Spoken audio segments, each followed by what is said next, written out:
Okay, class. Thank y'all so much for your patience. Whew, get set up here. Okay, so we're going to talk about chapter 5, 6, and 7 again, kind of reiterate that, but I'm going to implement some coding rules eventually in that. And then we'll move on to chapter 7, because we haven't touched chapter 7 yet. I do have some workbook assignments out of this book here that we're going to use for you all to do some coding exercises. This says ICD-10 CM PCS coding. We're just going to do the ICD-10, and then I'll find some procedure coding exercise online for y'all to do so we can understand how all that works. I remember the other day we talked about how we're going to revisit the procedure codes. Good morning. How you doing, Dr. Sunshine? How you doing, sweetie? Crazy day. Crazy. Yesterday. Yeah. Is it going to be a better day today? No. No. Okay. Oh. It's a challenge to me. Okay. Okay. Okay. Okay. Do you need me to sign it? No, not yet. Not yet. Okay, The darling. other one, the first one. Huh? The first one that you signed. Yeah. So. Oh, okay, okay. I understand now. You had to go give it to her. Yeah, that's fine. That's perfectly fine. Amen. So we're going to revisit chapter 6, I think that is, where I'm going to teach you all about the procedure coding and the variables, the different distinct variables, how to utilize that so you'll know what procedure code to pick in case your physician, well, in case he doesn't choose one on a super bill. So I'll explain to you a difference between a super bill and a CMS 1500 encounter form or claim form. Okay, they're about the same thing. A super bill is a bit more designed for that particular office setting. So say, for example, if it's family practice and he knows from the physician knows from 2 or 3 years experience that he sees a high trend of ear infections, a high trend of colds, um, physicals, cramps, things like that, common trends of patients. Then he's going to create a super bill, and on the super bill, it'll have listed about maybe 10 to 15 diagnosis codes on there. All he has to do is check off which one. And it makes it a lot easier for the coder to do their job. And still, yet as a coder, you still have to verify the information in the SOAP notes to make sure it adds up to what that procedure code is, okay? And then also on the super bill, he may have the new patient codes listed, this established patient codes listed, and some other codes, some other rare codes listed that he rarely sees in the office, but it makes billing a lot more easier. Now, there will be a category on the super bill where you can add extra procedure codes that are not listed automatically on a CMS 1500 form. And there will be a section in the diagnosis code section where you can list a diagnosis code that's not part of the trend that he watches or have in his office. Okay. So I kind of wanted to, I don't know why, but that came to my mind. I needed to make y'all aware of that, so you won't be like, what is a super bill? What is this? We ain't learned this. Okay. At least you're familiar with it. You heard of it. Okay. Right, you okay, sweetie? You just cold? Yeah. Okay. All right. So why don't we do this? I still haven't finished grading everybody's stuff, so I'll get that back to y'all. So we'll come back to doing some coding exercises in a little bit. I want to move forward to chapter 8. No, I'm sorry, chapter 7. The paper claim, the paper claim. And let's talk about what all that is. Okay.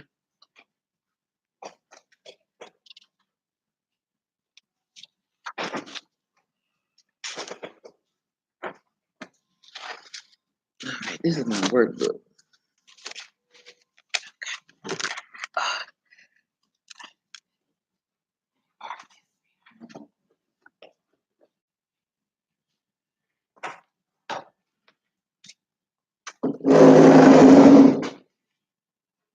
Okay, so let me see about moving this. You know, let's see.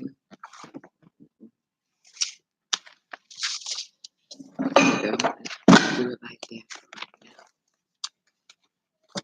There you go. Like that for right now. Okay, so we're going to talk about Chapter 7, the electronic claim, and what's all involved in there. Let me move this over a little bit more. Oh, that's better.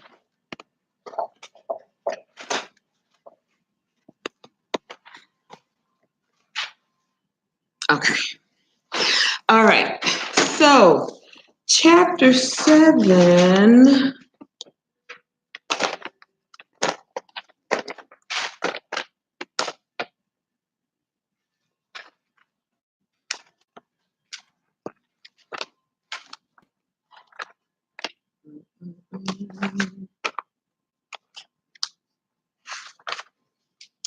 The CMS 1500 claim. The CMS 1500 claim.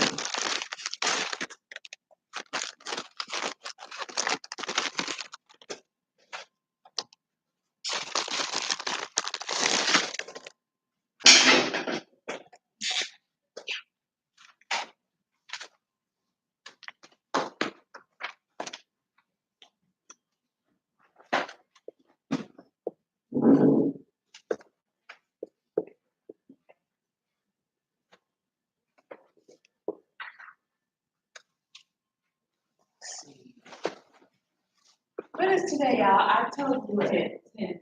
10? Okay. Wow, 10, 10. Then it's 10. 10, 10. Big 10, 10. Yeah, you need to play the lotto. You say that all the time. This is about the same time. You know, I missed out the last time for my sister's birthday. I'm going to catch up with it this time. I'm going to catch up with it this time. I am so serious. I am so serious. Maybe when you play the lotto, plus 2010, 2010, maybe you won. I probably did. Yeah. You know, honestly, I don't play the lotto a lot, but it's only on special occasions if I feel the hunch to do it, but I don't know when. You know, maybe one day it'll happen unannounced. Who knows? But I will definitely let you know. I will definitely let you know. Give me 1%. That my word is my vote. My word is my vote. Paper claim and electronic claim is the same? Yeah. Well, no, paper claim and electronic claim are not. Paper. Yeah, paper, electronic is electronic, yeah. But I'm gonna explain in a minute. All right, so electronic claim. So I'm gonna explain, glad you asked that question. Paper claim. Yeah. Do you mind, Oh, print. Oh, okay. I'm sorry. Okay. It's all right. Thank you. I'm glad you said something. Okay, do I need to rewrite No, all just this part? Okay. All right. I know. Thank you. no, thank you. Okay, so paper claim. And then you have super bills. And then you have electronic claim. Okay, and this is still a claim too. Okay. All right, now, paper claims, how can I say, has been considered to be obsolete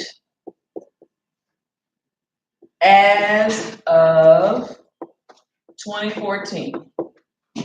Okay? Now, That's when Obamacare came into place.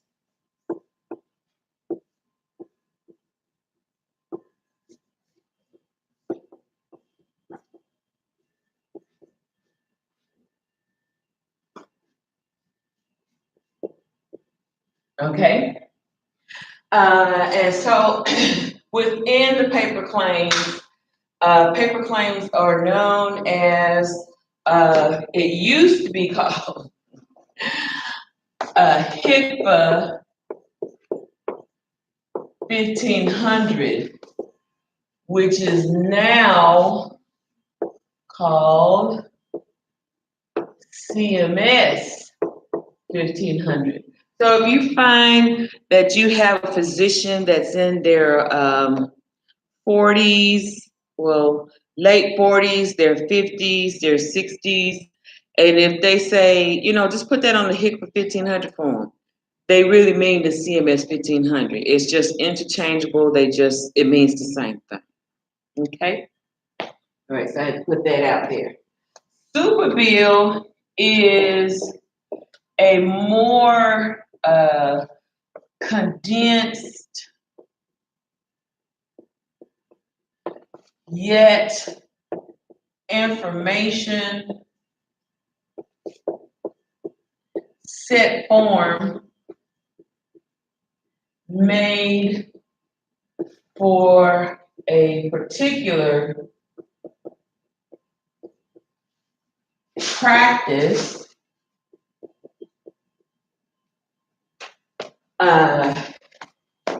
and it has to be CMS certified for billing use. Okay? They're not going to just take any old thing. So you have to run that through CMS, and you got to let them know, along with the physician's MPI number, his tax number and everything, and also his practice information, his W-9, all of that, to let CMS know, hey, this is a freestanding physician office. We're not going to traditionally use the CMS 1500 form. We're going to use the super bill form, and we need y'all to approve this. And CMS is going to approve it and let the doctor's office know, or the manager of the doctor's office know, that we approve y'all to use this form. Yes, you can start sending us that. Now, this can be electronic. Electronic means soft copy. Okay? Or hard. Oh. There you go. Hard copy, which is paper. Okay? Now, again, remind y'all that paper claims are becoming obsolete. You're going to still find some physician offices finding it necessary to use paper claims. Okay? They just stuck in them ways. They ain't gonna change. That's the way it is. And that's fine. So when we start charging them 1% off your check every time, at some point you need to get an understanding. I need to go and comply. And 1% is a lot. Ain't that right, Dr. Sunshine? Mm-hmm. Yeah, it is. Okay, electronic claims. Electronic claims are also known as the CMS 1500 in soft copy form. Okay, if the doctor says send a soft copy of the CMS 1500, he means electronic. Okay. Okay, this is the new and improved way of billing. And might I add, it is HIPAA approved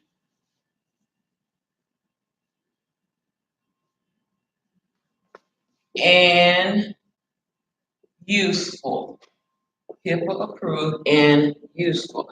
So if your doctor says, well, I don't know if I want to use electronic claim processing, I don't think I want to do that. Okay, well, you have to remind him that it is HIPAA safe, HIPAA approved and useful, and might I add, through CMS 1500.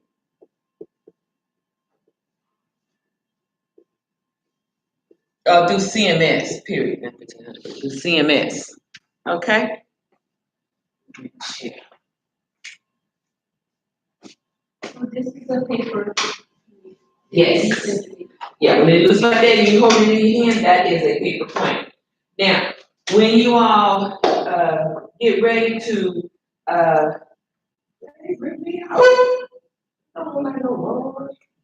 way down there, maybe they had cream on top or something. I want to make sure I get all my money worth. When you pull the claim up soft copy wise, it's gonna look just like that on the screen. Okay, when you get ready to print it. Now, when y'all get ready to do MediSoft billing, I guess next week, it's gonna be next week. It's not gonna look like that when you get ready to do the billing part. The only way you'll see it look like that soft copy wise is when you get ready to print it, if you're gonna print it. And we'll talk about reasons for printing a bill, okay? And that's when you get ready to do secondary billing. Let me go ahead and write that.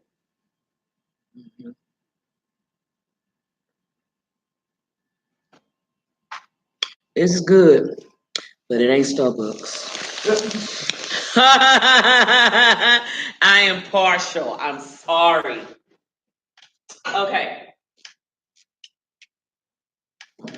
Now,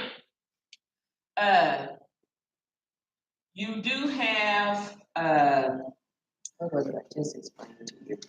Primary billing.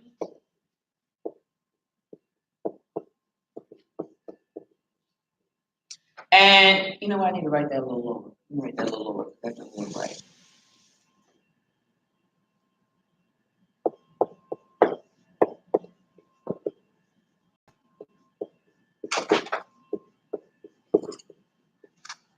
And you have secondary.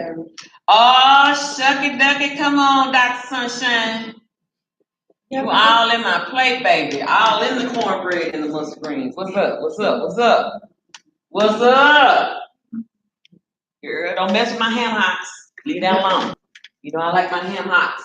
And all my what we call in the country, my what we say, chef, with the greens, the juice, the liquor. Gotta drink all that green liquor. You know the liquor, the juice of the mustard greens. And you don't drink the juice of it? I don't eat that. You don't eat greens? No form of greens, no collards, no turnips, no. Oh no! Oh, is it because you never had it or you had bad experience? No, I just don't eat. Oh, all right, baby. All right, chef. Where's my mom and my dad said that because I'm the only one that does it. Okay. And they say to each other, "That's not our daughter." I don't eat mustard greens. A lot of Southern food I don't. Mustard greens.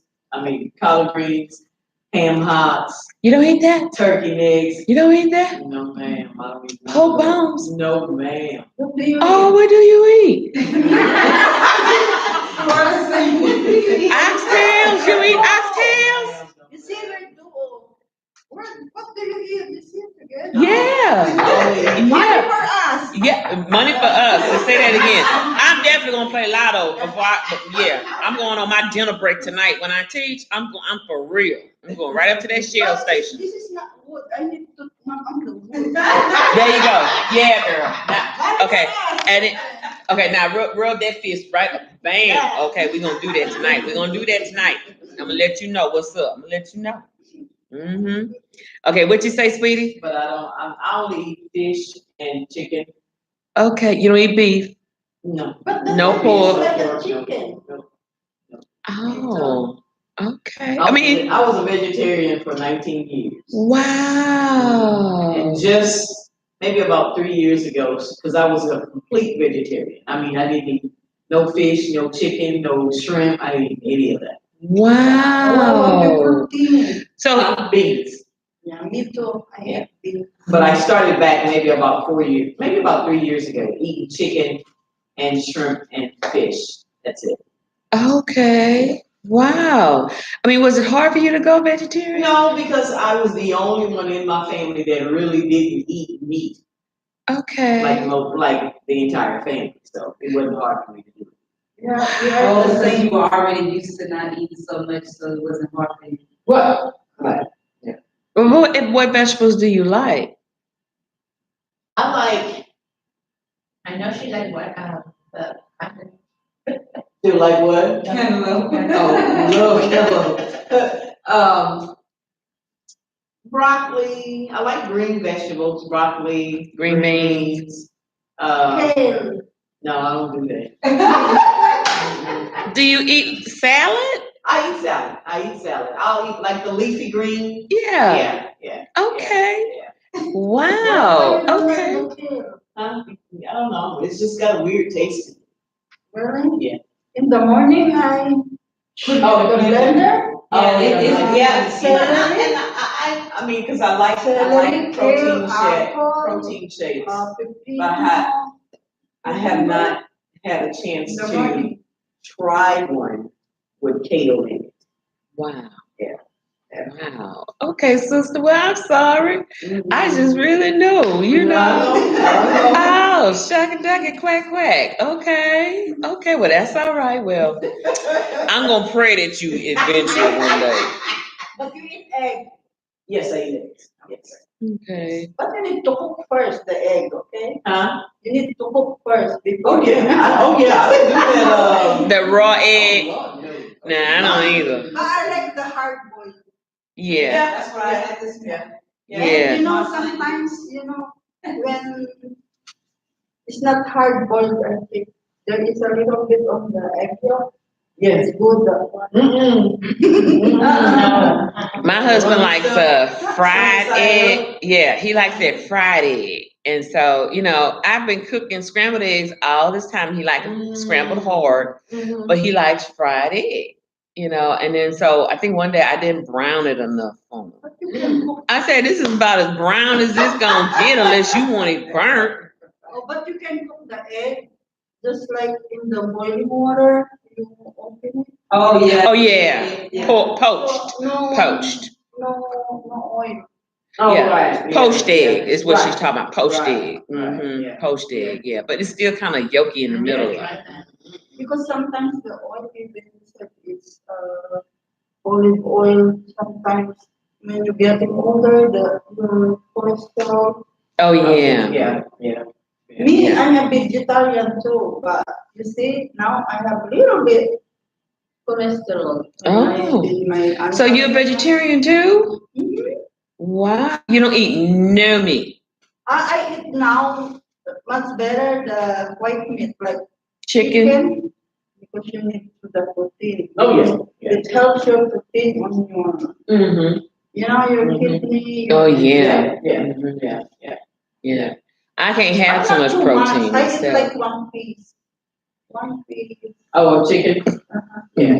But more likely I like seafood.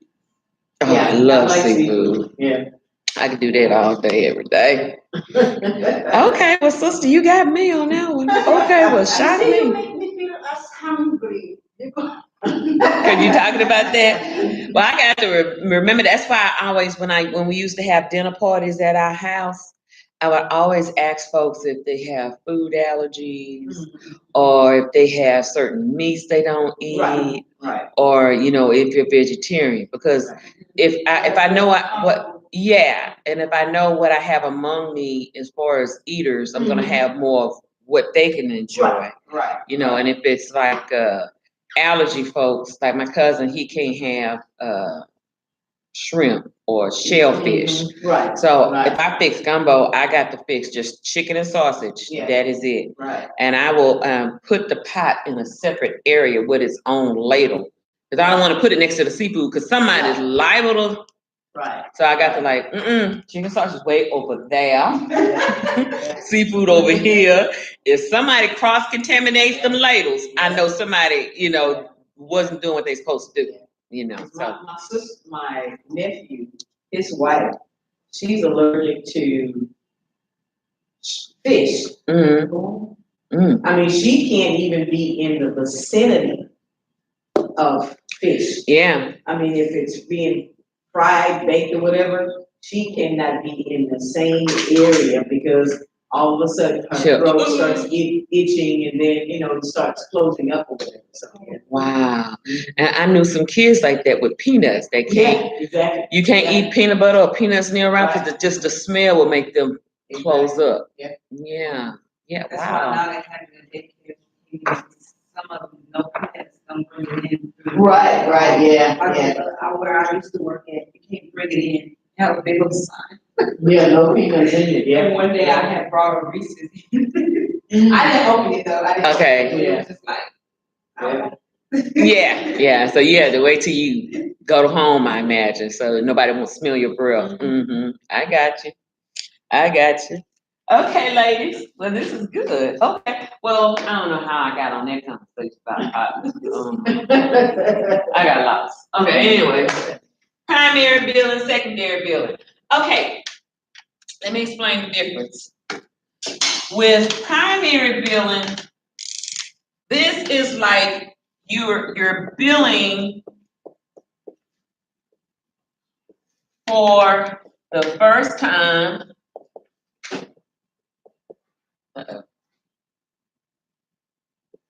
For the first time to the insurance company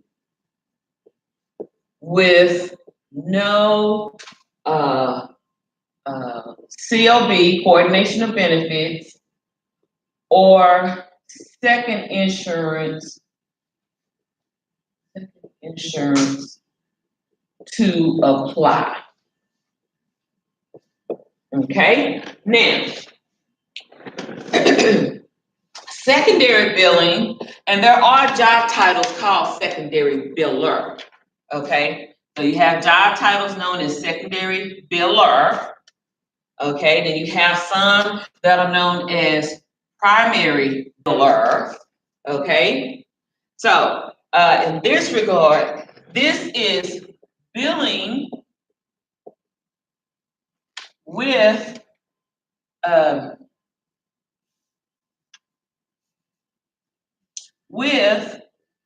the EOB, with the EOB from the primary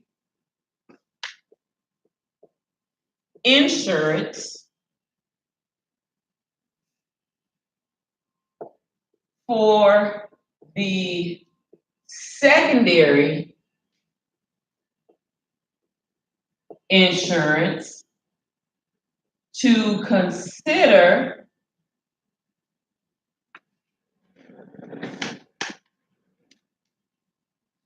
what is duly responsible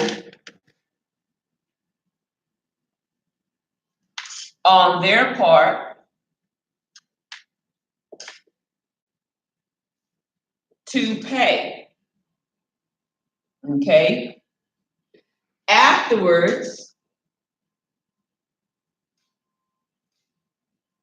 the patient is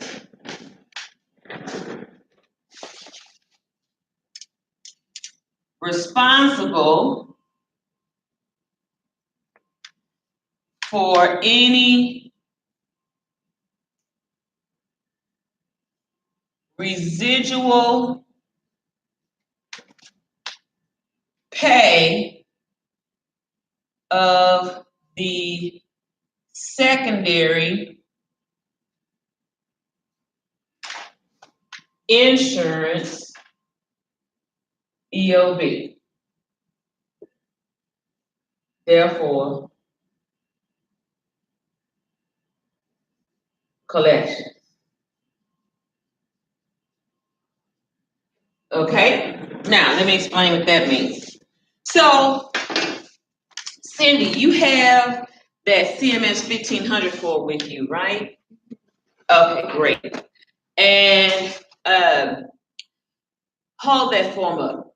So, I gave everybody one. About a week or two ago. Yeah. I gave everybody one of those and the UBO4. Were you here that day? And show her the second one. I think I have that. The Yes, UBO4. I have. You have yours. And this No, she had given it to me. I wasn't. Oh, okay. So you need one. You have it. Okay, fantastic. Okay, fantastic. Thank you, Athena. Okay. Now, thank you, Dr. Sunshine. You have it. So we're going to look and see what an EOB looks like. EOB means explanation of benefits. Say it with me. Explanation of benefits. COB means coordination of benefits. Say it with me. Coordination of benefits. Okay? Very good. All right. So when you're dealing with secondary billing, you're billing with the EOB from the primary insurance. Somewhere in that chapter 7 or chapter 8, there should be a picture of an EOB. If somebody could find it for me, that would be awesome. You want to print, you want to pull up in Medisoft and EOB, like y'all have in your hands, and you're going to attach the paper claim. And sometimes, the paper EOB. Sometimes the EOB is not always delivered to you in the mail paper. It's also delivered soft copy too. Meaning, remember we talked about that time how each insurance company has its own login and password, and and you as consumers, you as patients, can log in to Aetna or Cigna or United Health or Molina Healthcare or Humana or whomever, and you can look at all your claims, right? Okay. Well, working at a provider's office works the same way. The only difference is when you have login and password access, you're not looking at just one person's claim. You're looking at all the claims for that particular doctor. So you're going to have a separate login for Aetna, a separate login for Cigna, a separate login for United Health, a separate. You can see everybody under that insurance for that particular doctor. Now, that doesn't mean that because you have a login and a password and you working for Dr. Smith right here and you got Dr. Goldberg across the hall here and he's family practice like Dr. Smith, and you talking about I'm gonna go in Aetna and I'm gonna see if he's making more money than me. That I need to see what I can do to get more patients in here. It don't work like that. Okay, so let me shut your thought mind right now. Let me shut down the thought process. Let me shut it down. Casting down every vain imagination. Cast it down, cast it down, cast. Okay, so that means you only see Dr. Smith stuff. If Dr. Goldberg has Aetna too, he has a login and a password that's specific to his practice. Okay, all right. Now, when you go in, let's say Aetna, for example, and you know everything you processed since last Friday, and today is Wednesday, and you need to collect and see how much money was delivered in the EFT, electronic funds transfer. Okay, so what three acronyms have we talked about so far? We have talked about COB. We're gonna talk about that some more. EOB, come on, Ms. Allison, and what else? EFT. Okay, so coordination of benefits.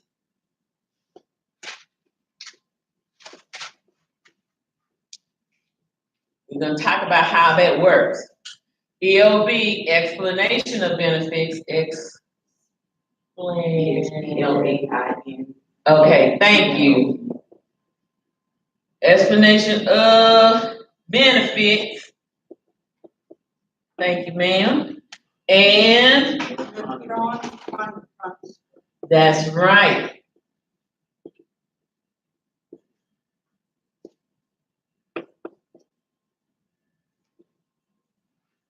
Okay. Now, so in case I ask y'all again on the test, y'all gonna know what those three acronyms are. Okay. Now, you're gonna go into Aetna. All the claims that you processed last Friday, today is Wednesday. You pretty much know by trend that within a 2-day turnaround that most, I'm not gonna say all, but most of your claims have been processed. They're either gonna be paid, pinned, or denied. Okay? Now, out of the three, it's gonna be paid or denied. Paid or denied. The pin, you're gonna know, but sometimes it could be pinned because they working in-house on it without having to necessarily send you a notification, or they sending you a notification saying we pinning it because we need more information. Okay, sometimes they pin it for in-house reasons because they got to look into other claims of that same particular patient, past trends of how a claim was paid. Maybe it shouldn't have been paid, and they should have asked for medical records 5 or 6 claims ago, and here we go. We on claim number 7, and somebody been accidentally paying the claim they shouldn't have been paying. Okay. Now you go in Aetna. You're gonna pull up. You're gonna be able to pull up one patient. You're gonna see a whole list of 100 patients.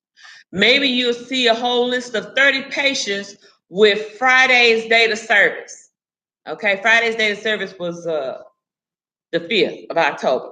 So you're gonna find all the Fridays. So you're gonna pull an abstract and do an Excel spreadsheet. Y'all should when y'all get a chance, try to take business office professionals, because that's going to really help y'all. That's another continuing education thing. I'm trying to teach that too, but that's another continuing education module that y'all need. And I think it's like 5 or 4 months. I'm not really sure, but y'all need to learn how to do Excel spreadsheets.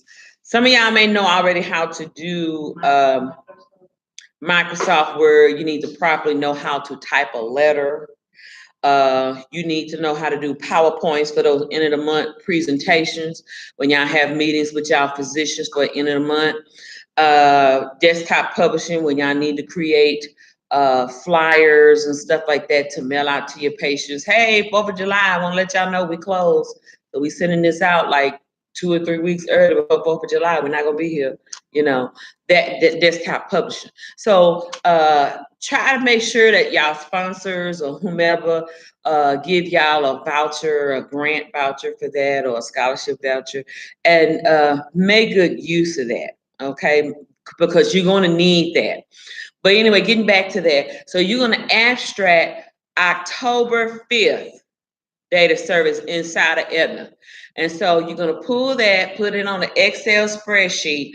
Once you pull that, put it on the Excel spreadsheet, you're gonna look, and maybe out of 30 people on that list, maybe you have about 5 folks that are coordination of benefits.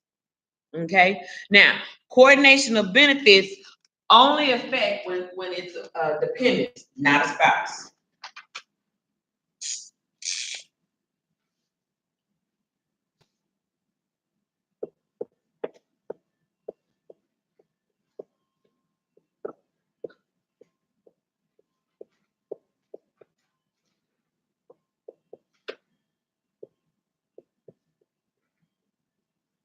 Let me put on here typically. Okay.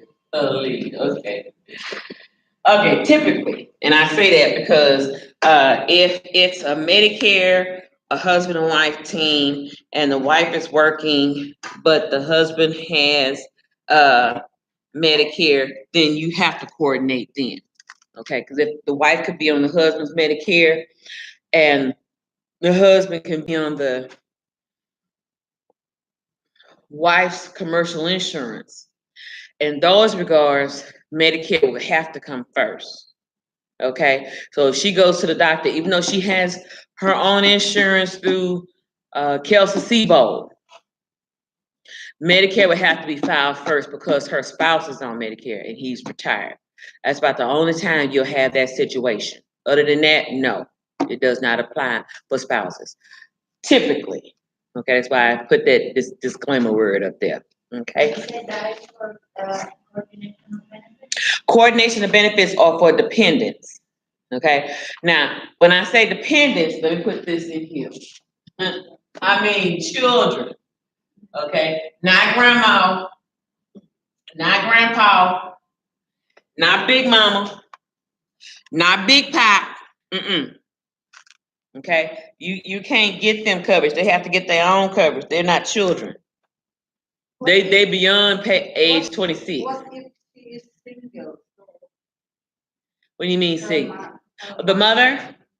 Okay, now if the mother is single, and the mother has insurance or the mother has Medicare, what do you mean?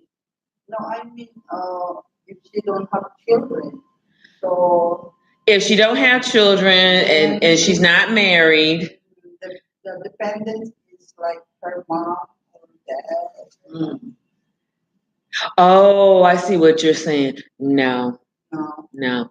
Even if she's staying in the same house and helping take care of mama bills, and she's not married and she has no children, no. Mm-mm. I wish the loyalty clause would happen like that because you're taking care of mom and dad and you feel, how can I say, culturally obligated, because there are cultures that do take care of their elders and it's very nice. I love that. But no. The government won't have it. That means she can help mama. If she's over 65, 77, 70 years old, I think at some point she has to sign her house over to her children in order for her to maintain a home, and then her children have to be the owners or something like that of the home. But even though she's there, she's a dependent of them, but not on insurance. Sorry. I know. It would be an awesome thing though. 'Cause I would do it for my mom. I really would. I would put her on my insurance for dental. Because she's always spending for dental. Always. Yeah. I would definitely help her with that. Mm.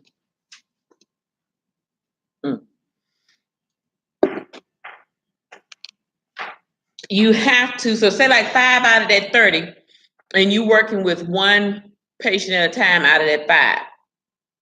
You're gonna go in, extract that 1 out of 5 that need that CLB, look at their claim only, pull up their particular EOB, then you're gonna print up that EOB, you're gonna print up that paper claim, and you're gonna send it together. Now, you can print up that EOB on that patient, that 1 out of 5 I just explained to y'all, that out of 30 claims that went that last Friday date of service, you can print up that EOB, scan it into the system, and resend it electronically. But make sure that when you do, you're gonna click the button secondary, so the insurance will, so the claim will go to the secondary and not repeat itself going to the primary. There's a button for that in the software. Okay, when you do that, then you're gonna resubmit the bill to go secondary, and you're gonna also do a claim attachment of the EOB, and once it goes through the clearinghouse and everything, it should rise up and show what we call in claims in queue. It should show a paper image in queue to say, okay, this is a secondary bill. Here's an EOB that goes together. So you should see your screen side by side. And typically in a physician's office in billing, or in an insurance office when y'all paying for bills, sometimes they will have 2 monitor screens. So you're looking at one something else and researching on another, or looking at one claim and doing something else. Okay, so just be aware of that too. Okay, so you can resubmit a CMS 1500 and an EOB secondary. That's about the only time you do that. Now, the insurance to consider what is duly responsible. They're going to look and see, okay, we see that United Health paid $60 and they left a residual of $120. And United Health gonna know that there's a coordination of benefits because sometimes they'll if you're first time person that's filing with them, they're gonna always send out a questionnaire. Do you have any other insurance? Or sometimes if the billing is done from the doctor's office to let them know she has insurance, they're gonna send out a thing to you. So anyway, they're gonna pay their part, $60. There's a residual of, I don't know, maybe $40 from Cigna. You're gonna pull up that Cigna EOB, resubmit that secondary CMS form, and then that's gonna tell Aetna, okay, but then we need to pay that $40, or we need to pay the PAR contract, PAR and non-PAR. We need to pay the PAR contract fee of the $40. So therefore, we're gonna only pay $30. Okay, so out of that, that's gonna leave a residual of $10. That $10 is gonna be what? Billed to the patient for collection. Okay, so you're not gonna bill to the patient based on what the insurance, the primary insurance EOB. You're gonna bill after you resubmit it to the secondary. Then, after everything is paid and gone through the second time, then you will bill to the patient. Are y'all getting that? So anytime you have a COB situation, you never bill from the primary. You always bill from the secondary to the patient, what's left over. Okay? All right, are y'all getting this? Okay, very good. So I just had to explain those things. Now let's look at pages here. If you want to share with Athena, baby, I'm sure Athena wouldn't mind. You know, if you want to share books. Do you mind, Athena? Okay. Okay. So paper claim, we talked about that. The National Uniform Claim Committee, the CMS 1500 claim form was developed by the National Uniform Claim Committee. I'm on page 210. I'm on the right side of the paragraph. NUCCC is a voluntary organization co-chaired by the American Medical Association and Centers for Medicare and Medicaid Services. The committee is made up of healthcare industry stakeholders representing providers, payers, designated standard maintenance organization, public health organization, and vendors. NUCC was formally named in the administrative simplification of the Health Insurance Portability Act of 1996, and authoritative voice regarding national standard content. Okay, now let's go back and look at this history of paper claim CMS 1500. The paper claim has origins as far back as 1958, when Health Insurance Association of America and the AMA attempted to standardize insurance claim form. Over the years, standardization has been the driving force to even further changes. The current division of the claim form is referred to as the CMS 1500. Widespread use of the CMS 1500 has saved time and simplified processing of claims for both physicians and carriers because it has eliminated the need to complete the many various insurance forms previously brought into the office by patients. Okay, so now just kind of skipping along here, gives you a timeline on page 211 of the history of the paper claim. So I'll let y'all look at that on your own time. Let's look at claim status. Paper or electronic claims can be designated as clean, rejected, or pending. Okay, clean, rejected, or pending. So let's move on the other side here. Oh, you mean erase it? Oh, I'm fine. Yeah, I'm just gonna go on the other side. Okay, now, claims can be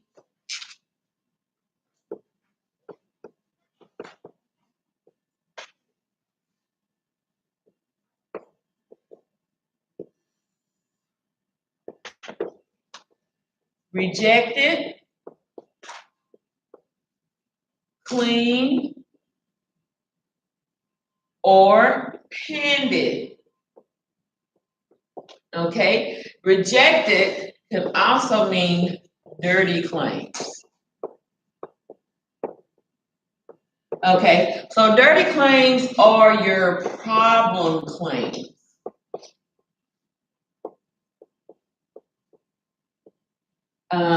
Which are returned with error or lack of information.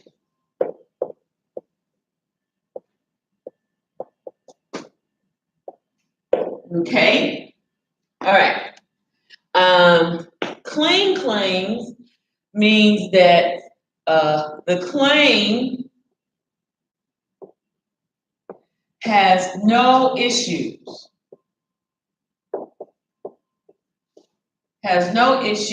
And can be further processed through the clearinghouse. We're going to talk about the clearinghouse. I'm going to come back and visit that.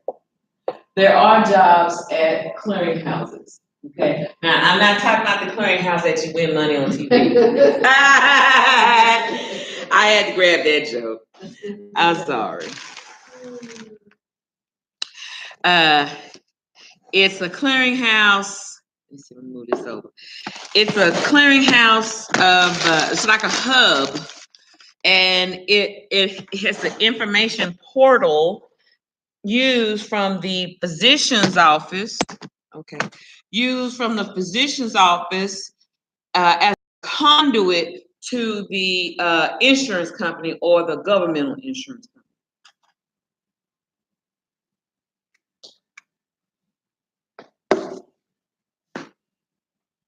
I'm gonna put a red line under that so I can make the visit there. Okay. Handed sometimes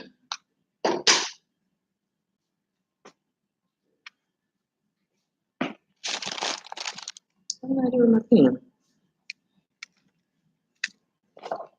Just that fast. Oh, here it is. Sometimes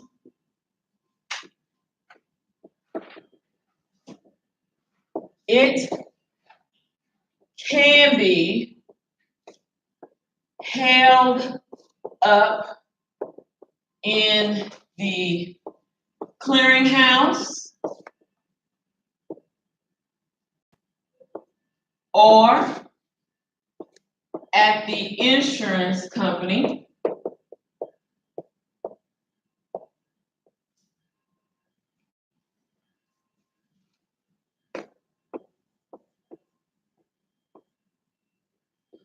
for further questions and research. And what I mean that, to see if other claims trend the same.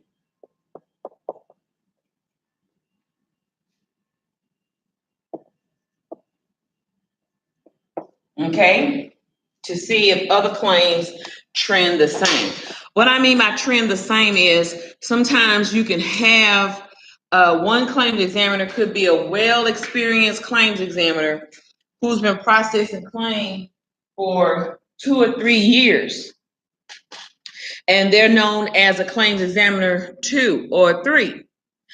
And sometimes you can have an entry-level claims examiner, and there are such things as that, where they may have mistakenly paid for 2 or 3 claims that should have been pending for questioning. Okay, so that claims examiner level 2 or 3 has to go back and say, no, we're not gonna let this one go.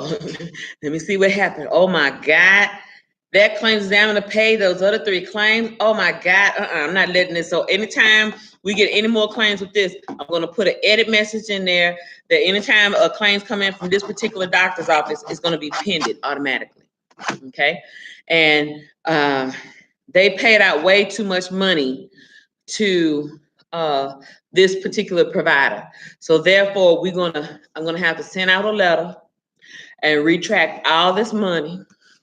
I'm gonna have to tell the auditor that claims examiner, not to so much get them in trouble, it's not to get the person in trouble, it's to help bring correction and knowledge. Okay.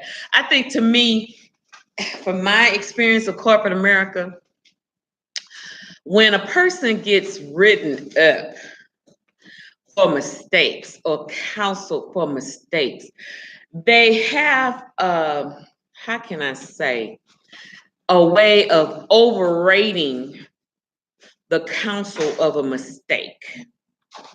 And they use that as a threat for that person not to do that again. Okay. When it should be conversed as an educational thing. And so what ends up happening in the mind of that employee, and it happened to me for years until I caught hold of that. What happens in the mind of that employee is they're scared every time they process a claim, scared to death.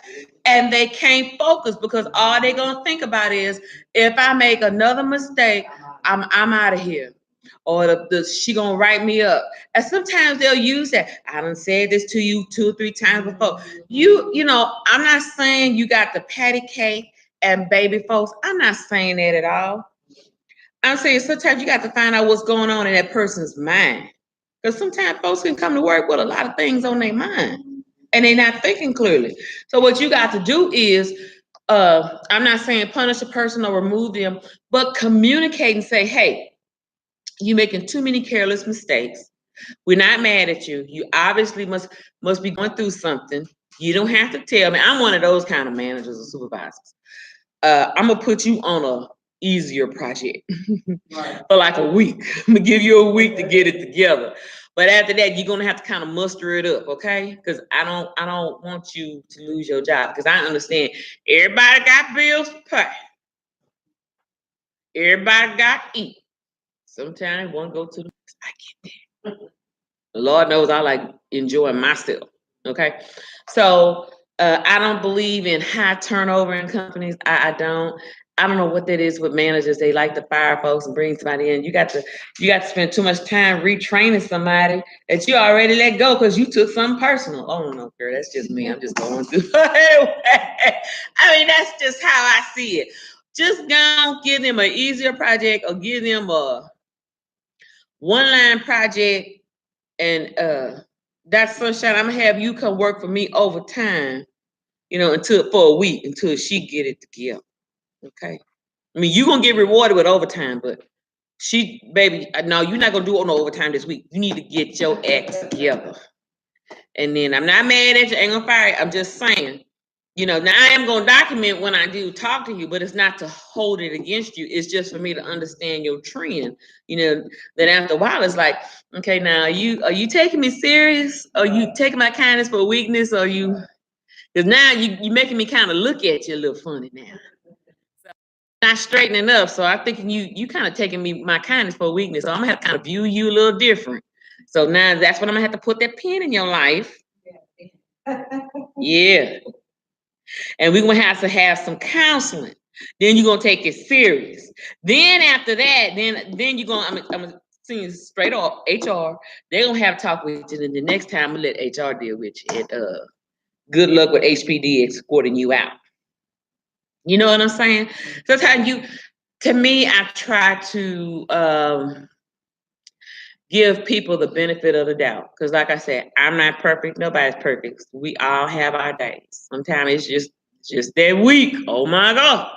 Sometimes it's just that season. Oh my God. I understand. Okay. Anyway, I don't know how I got on that. Okay, but y'all get that. Okay. Enough about that. I get on a tangent real fast. Okay. I had to catch myself, Allison. I had to catch myself. Okay. Moving right along, page 212. Rejected claim means that the claim has not been processed or cannot be processed for various reasons. I'm on the page 212 on the upper left-hand corner. For various reasons. For example, the patient is not identified in the payer system. The provider of services is not active in a third-party payer's records, or the claim was not submitted in a timely manner. A rejected claim is one that requires investigation, further clarification, and possibly answer to some questions. Such a claim should be resubmitted after proper corrections are made, okay? Now, I also gave you my version of a rejected claim, and like I said before, we considered it dirty claims. Now, on the billing side, when you're a biller, sometimes you're gonna have some claims kicking right back at you. Now, let me give you an example about what I mean. This is you, the biller. This is the clearinghouse. And this is the insurance company. Okay? And that could be commercial. Give me an example of commercial insurance. Or governmental. Give me an example of governmental insurance.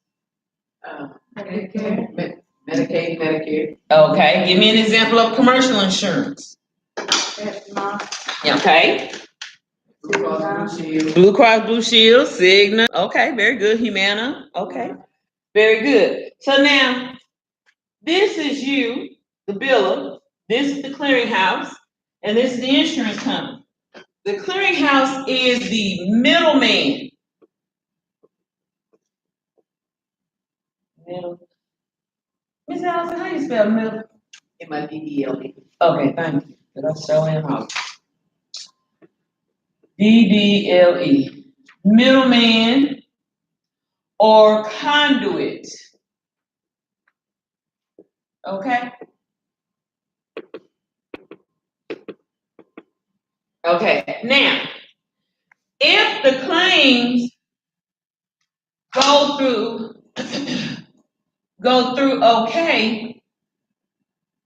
okay, then it's going to do what it needs to do. Okay, this is a clean claim. If the claim goes through and yet it kicks back, okay, problems with claim, then this is called a dirty claim. Okay, now, if the claim is fixed,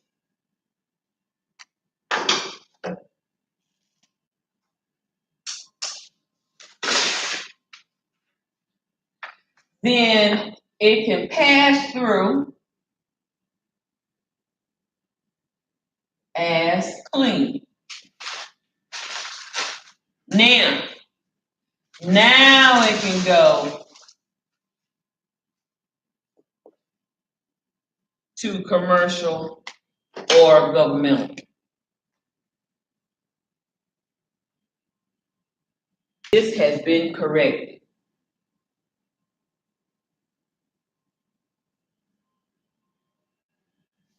This has been corrected. Does everybody understand that? This has been corrected. Now, remember what I said, whenever you have dirty claims or they're being returned with error or lack of information, your kickback billing rate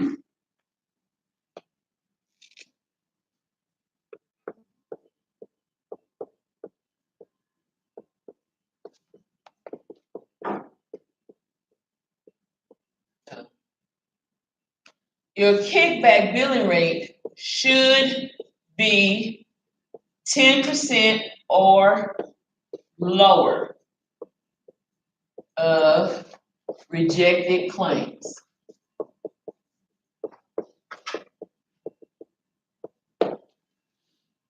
Okay? Now, and it shouldn't be all the time like that. You know, you got 20 and 15%, 25%. Okay, you're doing some careless billing and you're not paying attention. That means you need to stay off Facebook, Twitter, Instagram, Instagram, what all that is. You need to put the media down, sweetie. You're not paying attention.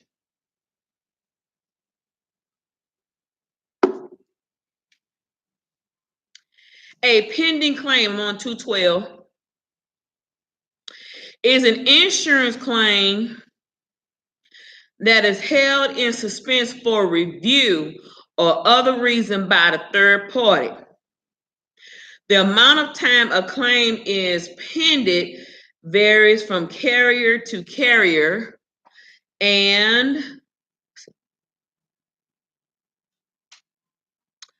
some claims may take an additional 9 to 10 days, while others may take more time and may be dependent on additional information requested. The insurance billing specialist should be able to handle all additional information requests promptly to eliminate long-term pending of claims. All pending claims should be monitored and followed up if they are not promptly cleared for payment or denied. Okay, now when you're dealing with pending claims, let me write in a different color. Yeah. When a biller deals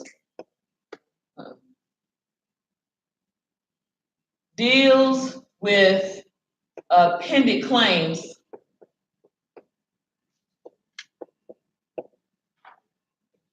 you must make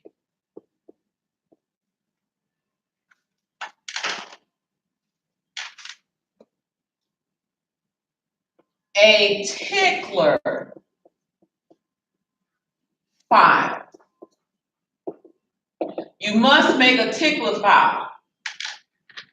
Okay? A tickler file, it doesn't tickle you. A tickler file is a time frame of work that needs to be verified according to work date. Okay? Now, let me give you an example of what I mean.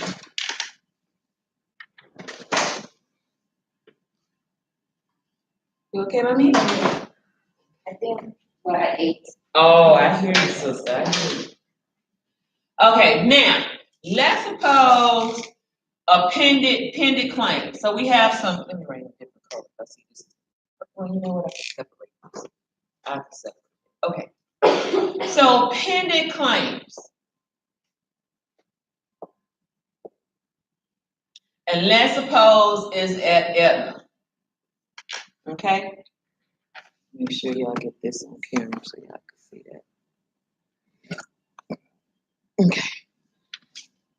And Aetna has this patient, J. Jones. This patient, E. Smith. This patient, B. Jonah. Okay? And her data service, their data service is 10/1/18, 9/21/18, And 8/18. See, I should have played lotto that day, Dr. Sunshine. I forgot to play lotto that day. I'm mad at my husband. It's his fault. Because he kept staying in HEB and I kept telling him, let's go. That man loved to eat. I think that's all why he married me, because I cooked. Anyway, so data service. Okay, now, today is October 10th. Okay, we definitely got to check on this one. We sure enough got to check on this one. We sure enough got to check on this one. Now, all these are dependent. Hold on. Depending for payment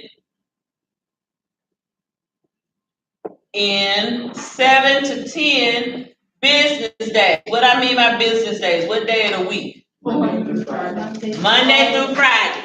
Not calendar days, Saturday through Sunday, Monday through Friday. Okay? So this one, look at your calendar. I want y'all to pull out your phone calendar. Look at your phone calendar. Where is my phone?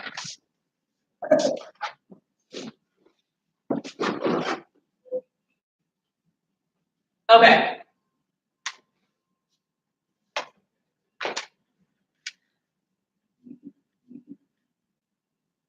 Okay.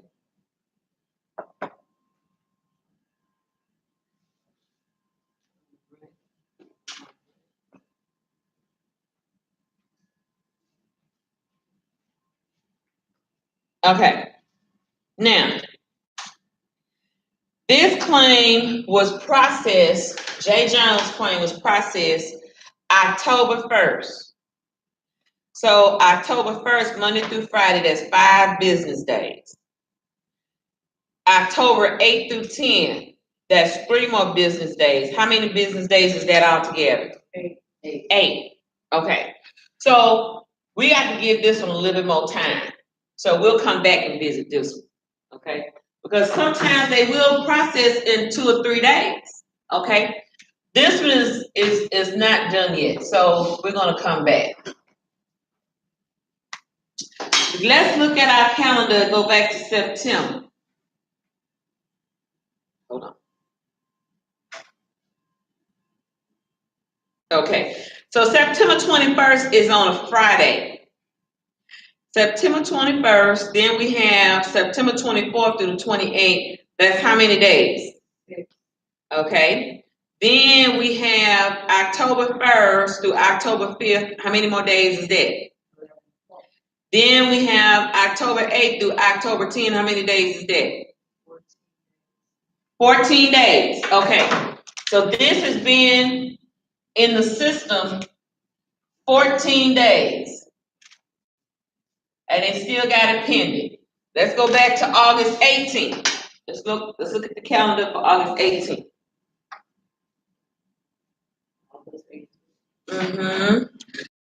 Saturday. So sometimes your position may see some folks on Saturdays from 8 to 12. That does happen. Okay. But we're not going to count Saturday. We're not going to count Sunday. We're going to count the 20th. So the 20th through the 24th, how many days is that? 5. The 27th through the 31st, how many days is that? 5. That's 10. Okay. And then I go all the way from the 3rd to the 28th. How many days is that?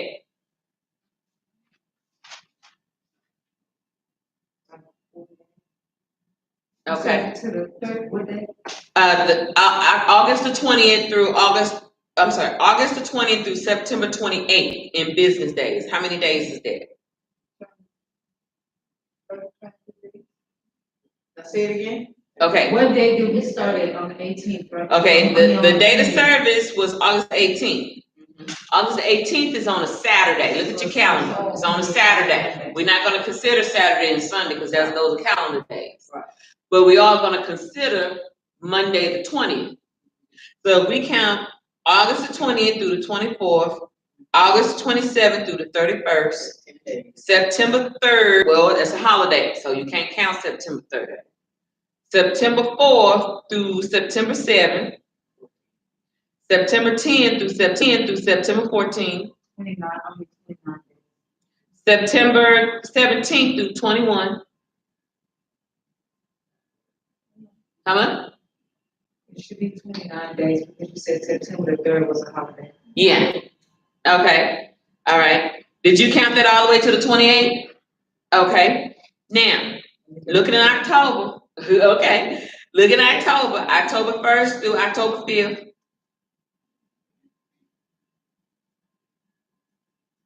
All the way up to today's date. 37 days. 37 days. Okay, so 37 days. Okay, now that's either going to tell us A, the insurance is still reviewing.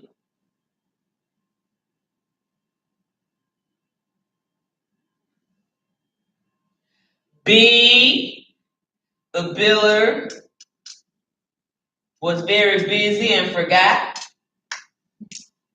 Or 3, you just forgot.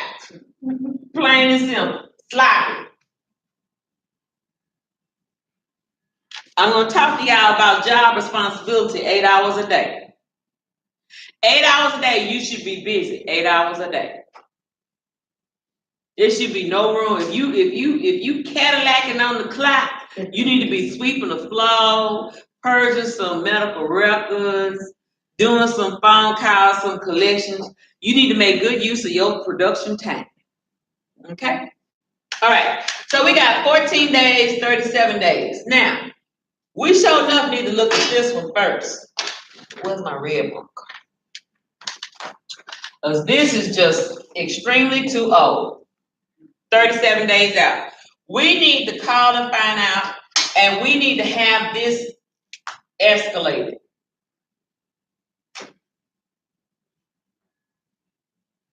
Through claims supervisor. Through a claims supervisor. That means you're no longer waiting on the corresponding claims examiner or the special agent claims examiner. You now want to talk to the manager because you need to find out what's the holdup. I done gave y'all 37 days. This is just way too long. And if y'all don't hurry up with my money, I'm going to Texas Board of Insurance, TBI. That's right, TBI. OIG, Dr. Sunshine. Texas Board of Insurance, Karen. That means y'all doing something wrong. Y'all ain't taking care of my stuff. If I get Texas Board of Insurance on y'all gonna hurry up and have to. Because that's who regulates the state funding or the state insurance policies for the state of Texas. It's the same thing. Louisiana Board of Insurance, Kentucky Board of Insurance, California, same thing. Every state has its own Board of Insurance regulatory office. Just like they have Office Investigator General for every state, for every career. Okay?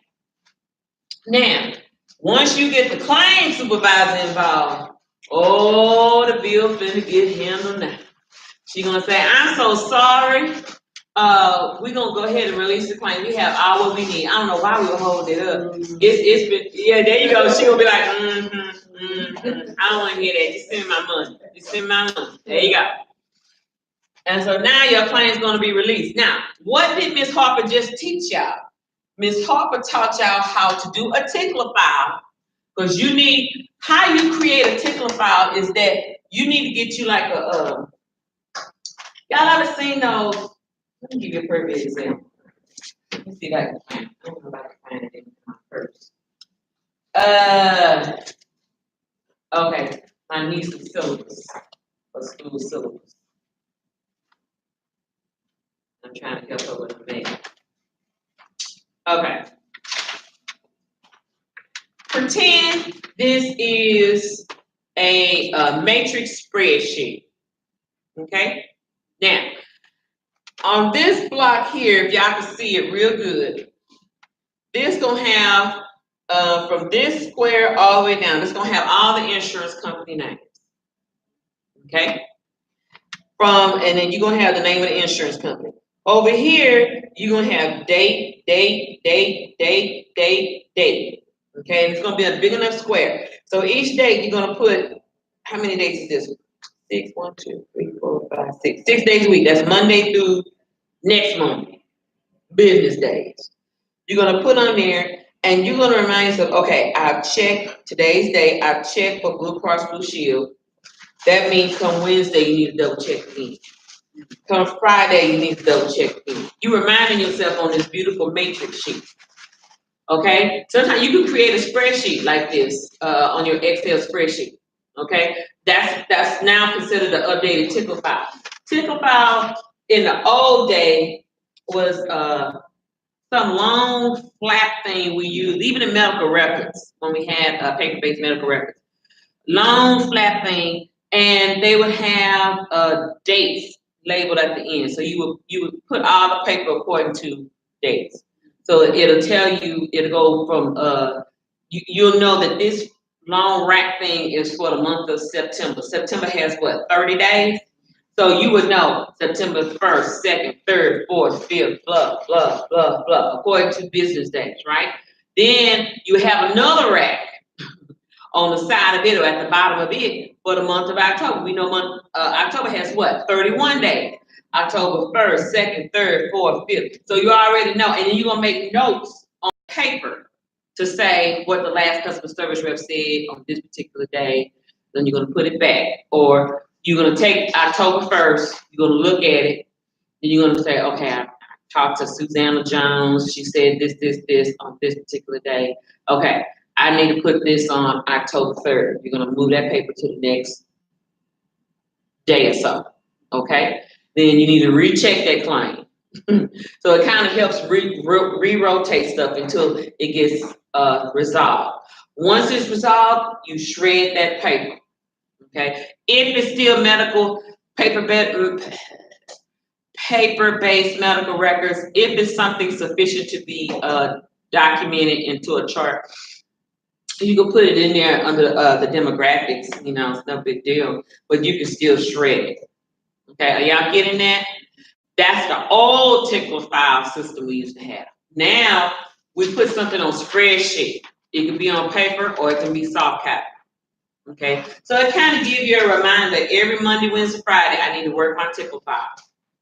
Okay, that means after I look at it today, I need to put notes in it and move it on to the next day, and move it on to the next day, and move it on to the next day. Are y'all getting that? Save your work.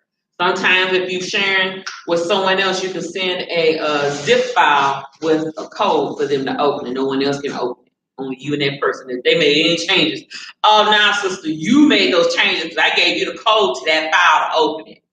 And you gave it to somebody else. You can't sit up here and say you didn't do that. Okay? All right. 37 days. Okay, so the claim has been what? Paid. You got indignant. You had to show your colors. You had to grit your teeth. You had to put your bulldog with lipstick on. You had to show them you mean business. Okay, so that's paid. Now we're going to do the same thing with this. We're going to call and we're going to make sure in the tickle file, this got paid. Okay, let's suppose we revisit this on Friday. When you revisit this on Friday, you know, it's a good day. Everybody happy. It's Friday. It's payday at the claim office. Everybody want to go home, get some wings and Hooters and chill. Okay, this is paid. Okay, so I just showed y'all how to get your job done as a medical biller at a doctor's office. How to advocate for your doctor's money. Okay, when you show your doctor that you bringing in his money and you communicate that means you let him know, Doc, I brought you in $5,000 extra this week. La la la la la. Doc, you know, I sure appreciate working here. Doc, you know, it's getting to be that second quarter of the year. I sure appreciate working here. Hint, hint. I need like a bonus incentive or something. And I'm making you richer every week. Okay? All right, so kind of throw them their hints, and they'll give it to you. And you might not get it all the time right then and there. You might get it around Christmas time. They give it to you in a sealed envelope. Now, they're going to tell you, don't open it up here. Oh, wait till you get home. We need y'all exchanging information, and then y'all got me pinned up in the corner, and I can't go home. You better not. Or better yet, sometimes I remember back in the day. How did I cut myself? They would wait till after the party, and they would close up the party, and then they would pass out the checks as you go home. Yeah, because we don't need no conversation. We don't need no conversation. And that means the office manager got to be on her job, and you got to tell folks you can't disclose information that's against HR policy. Okay, and I'm not at liberty to discuss what we gave her. Okay, we're not at liberty to discuss that at all. So you need to shut that thought down right now. Okay, do you want your job? Okay, because you in all kind of violation of HR policy. Okay, all right. Well, thank you. Go to work. Thank you. Okay, y'all getting that? All right, very good. All right, moving right along. Now I'm gonna come to this side of the street. Roxy. I'm gonna come to this side of the street. Okay. Let me get my stuff.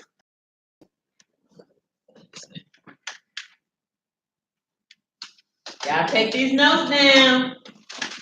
Might be on your test tomorrow. What is that? Is there anything in the middle, like where the dates are at? What is it? What does that say right there at the bottom with the purple marker? The middle? Okay, those dates. Yeah, but on top. Date of service. Oh, that's a D, yeah. Yeah, that's a D. Oh, baby, I'm sorry. I thought it was like the Yeah, I get you. Yeah. Yeah, date of service. Date of service. That's what that is, sweetie. Date of service. That's what that is. Okay, now let's look at talk about penny claims.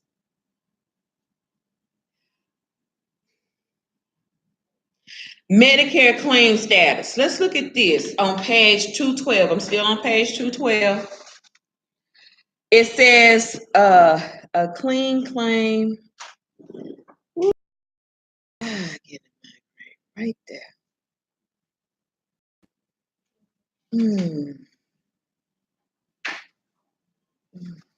Give me a minute. Okay. All right. The claim has a clean claim means it has no deficiencies and passes all electronic edits.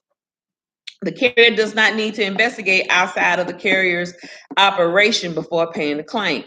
The claim is investigated on a post-payment basis, meaning that a claim is not delayed before payment and may be paid.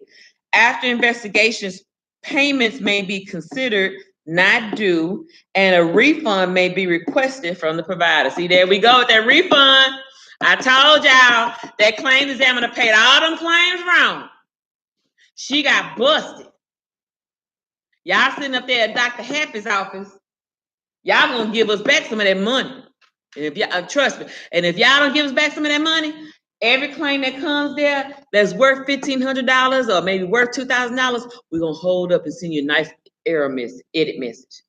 And that EOB edit message, the edit message on the EOB claim is your friend. Remember that. I'm gonna put that on the board. We're gonna send y'all a nice edit message on those EOBs saying we're holding up your money because of past claim discrepancy. It's gonna be an edit every time Dr. Happy's claims pop up. We're gonna there's an edit message. There's a warning. There's an edit. Well, hold on, okay. Well, let me count all the accumulation. Okay, this. Okay, these 10 claims are worth $2,000, and we sent out a letter when 3 weeks ago, and they haven't sent us our money back. Okay, then we're gonna hold up all these claims, and we're gonna send a nice EOB message saying, we're not paying nothing due to previous claims discrepancy. Therefore, we are withholding you. So we even Steven. We're gonna get you one way or the other. We're gonna get you. Okay. Now, after we get our $2,000, then we'll start back releasing money. See how that works? Yeah, we're gonna get y'all. Now, if y'all send us the $2,000 back and we withheld your money, then what we do is we'll go in there, we'll adjust all the claims that was recalled for the money, and all the other claims that we held back money for payment to accrue up to that $2,000, we'll turn release that. We'll say, okay, monies has been released from past payment discrepancies, receive refund check from provider. We can make up our own EOB as long as our own edit message, as long as it's legible and grammatically correct. So we'll put on there something like that, and then we'll release all the money from the other claims. Okay, those are called accumulations in a. She should have been here for that, Ileana. In accounting, that's called actuary. Let's move on. The claim is subject to medical review with attached information or forward simultaneously with attached medical claim EMC records. Okay, that goes right back to that secondary billing that I just got to talking about earlier.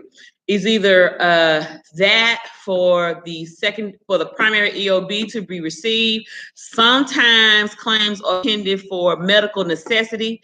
Y'all need to send in that medical necessity. Okay, so this patient y'all want to have an abortion for this patient, and y'all saying it's elective. Prove to me why it's elective. Other than that, we're not paying for it because we consider that non-elective. Oh, it's a threat to the mother's life. She'll die if she produced so much estrogen or whatever, and the baby will live and she'll die, but they decided, did I talk about that example once before? Okay, I did. Okay. So y'all get what I'm saying. Okay. Okay. So therefore, y'all need to send us reasons. You need to send us lab notes. You need to send us ultrasound. We need to know everything that's definitive of why we need to approve this claim, why we need to approve this for coverage. Are y'all getting this? Okay. I know this is a lot of information, but that's why I put it on YouTube so y'all can revisit at your leisure at any time. Okay, anytime y'all out there in the career world, just pop that tube on. Okay, all right. Further information on many methods to ensure clean claims is given in the next chapter. Okay, so incomplete claims, invalid claims, dirty claims. I already talked about that. Deleted claims. Is a claim canceled, deleted, or avoided by Medicare intermediary for the following reasons? Okay, CMS 1500 or current CMS 1450. That's so old. Oh my God. It's not used. Itemized charges are not provided. More than 6 lines are submitted on the CMS 1500 claim form. Patient's address is missing. Internal clerical error was made. Certificate of medical necessity for durable medical equipment was not in the it was not with the Part B claim, or incomplete or invalid. And name of the store is not on the receipt that includes the price of the item. That's if you desire to work for a home health agency. Okay. Sometimes when you do billing for them, and I used to do home health billing, sometimes you have to send in the receipt that the patient paid their copay or paid their part. Sometimes you have to send in a referral from the doctor's office saying that they had to have this CPAP machine, or they had to have this oxygen, and you got to get the referral updated every 90 days, stuff like that. Okay. The omnibus budget reconciliation requires Medicare administrative contractors to pay the prompt payment interest rate on all clean claims not paid in a timely manner. Texas Board of Insurance, there that is.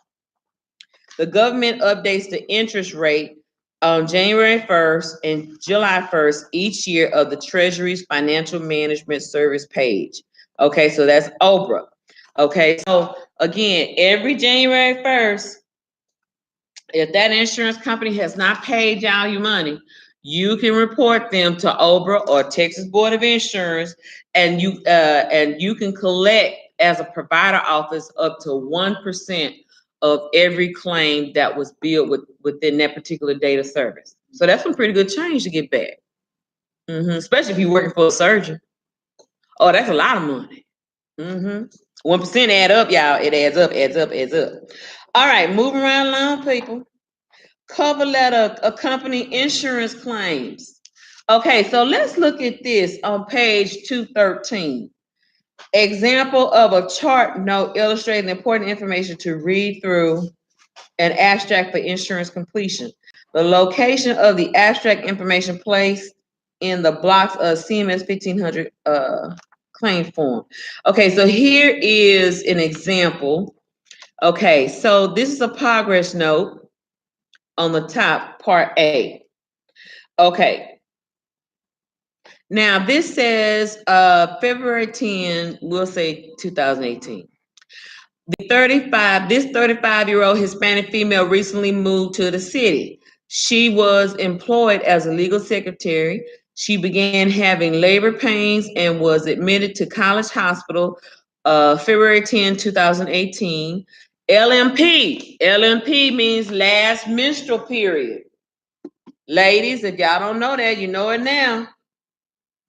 Last menstrual period. I don't have.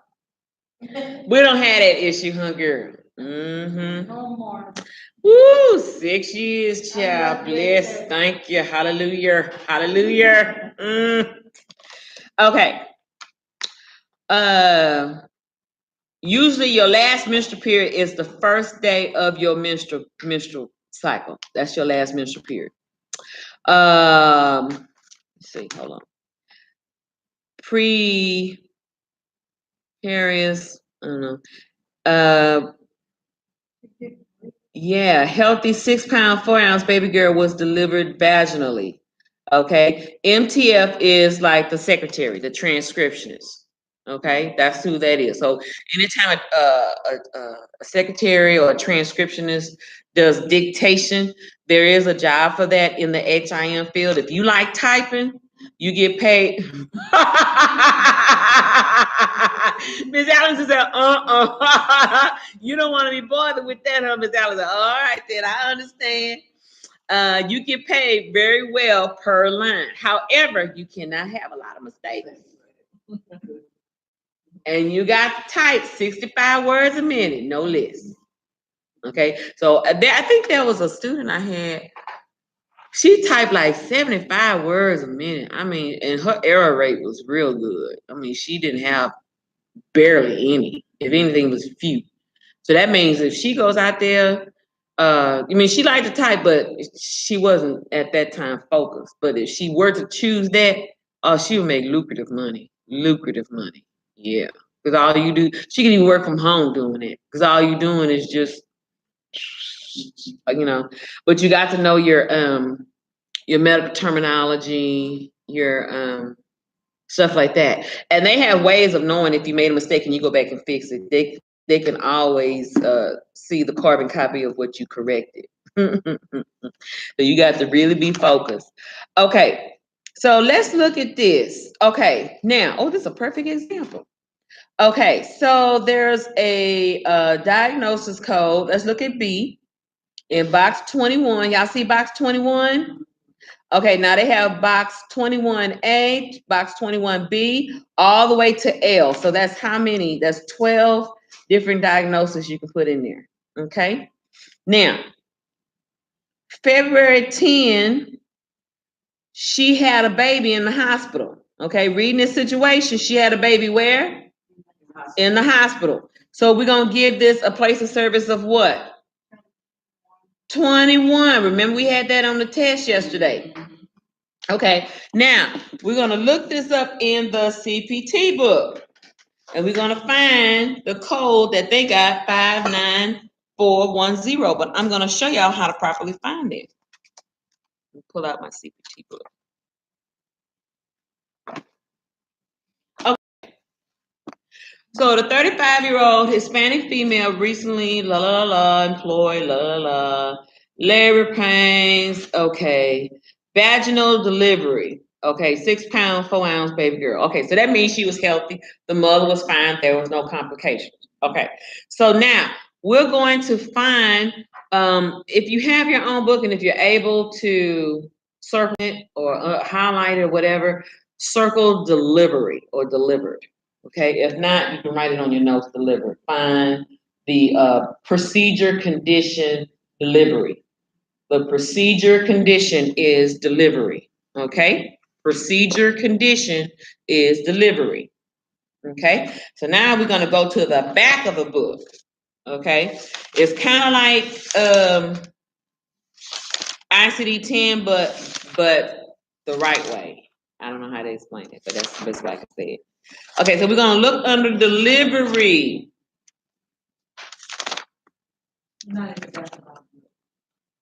Oh, no, I got the CPT book, sweetie. This book here. We're gonna use this book here to find that illustrated example. Okay, so it's not in the back of your book, I'm sorry.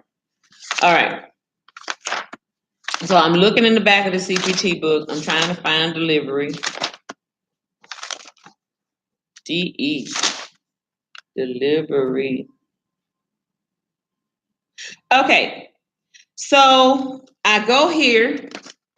I'm looking on this page where it says delivery.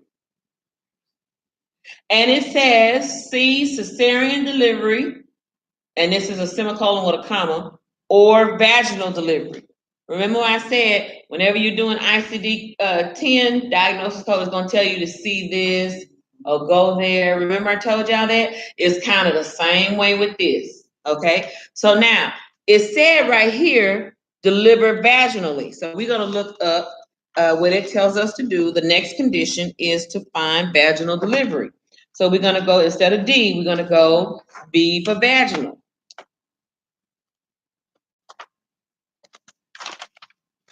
Okay.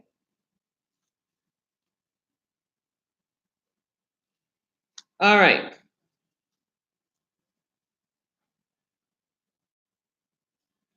Vaginal delivery. There that is. Okay. Vaginal delivery is found between 59400, 59610 through 59614. Okay. And then this is blah, blah, antepartum. Okay. Delivery after previous, no. Okay, so we're gonna go to the 59400. So we found what we needed. Now we're gonna go back to the front of the book and we're gonna look at all the numbers. So there we go, 59400. 59400 right here under the surgery category. Routine obstetric care, including antepartum care, vaginal delivery with or without episiotomy and or forceps, and postpartum care. So that means these are just extra notes here. Whenever you see a green dot with that, it says the CPT assistant.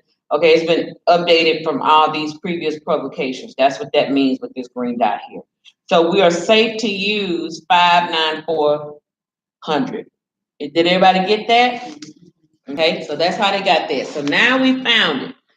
So we're gonna put 59, okay, well that says 10. So let's look at this. Oh, only. Okay, routine. Okay, oh, this is very, very good. I want y'all to come see this.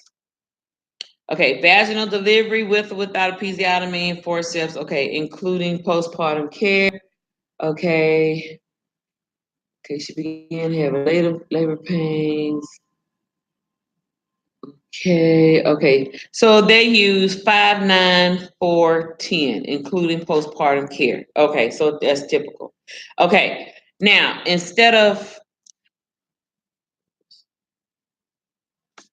you could use 59400 or you could use 59409, but more specific, this is how do they categorize this in procedure codes? It's not a carryover, it's a standalone procedure code.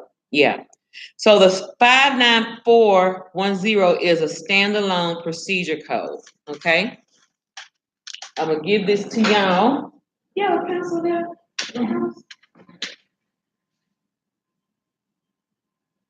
This right here is known as a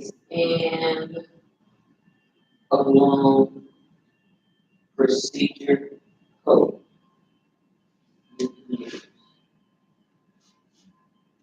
And I'll teach y'all that, okay? So you just pass it. I want everybody to know what that looks like. That's why I'm letting y'all see it. Okay. So we're going to use 59410. Now, look at 24E where it says diagnosis pointer. Diagnosis pointer means we're matching up this procedure code with 080 with the secondary diagnosis code Z370. You're going to find out sometimes not every diagnosis code is going to match or be lined up with the procedure code. It only matches and line up when in billing when it's relatable in care. Okay, when y'all get ready to do Medisoft, you'll understand what I mean. Okay, all right. Now the charges, $1,600. That's not the hospital bill. Okay. Yeah. She's saying I wish. Yeah. Mm-hmm. No, baby, it's not. That's not the hospital bill. No. When you are billing on a CMS 1500 with a place of service 21, you're billing for the physician's work, the work of his hands. He's got to get paid, or she got to get paid for the work of their hands. They delivered this baby. They cared for the mother.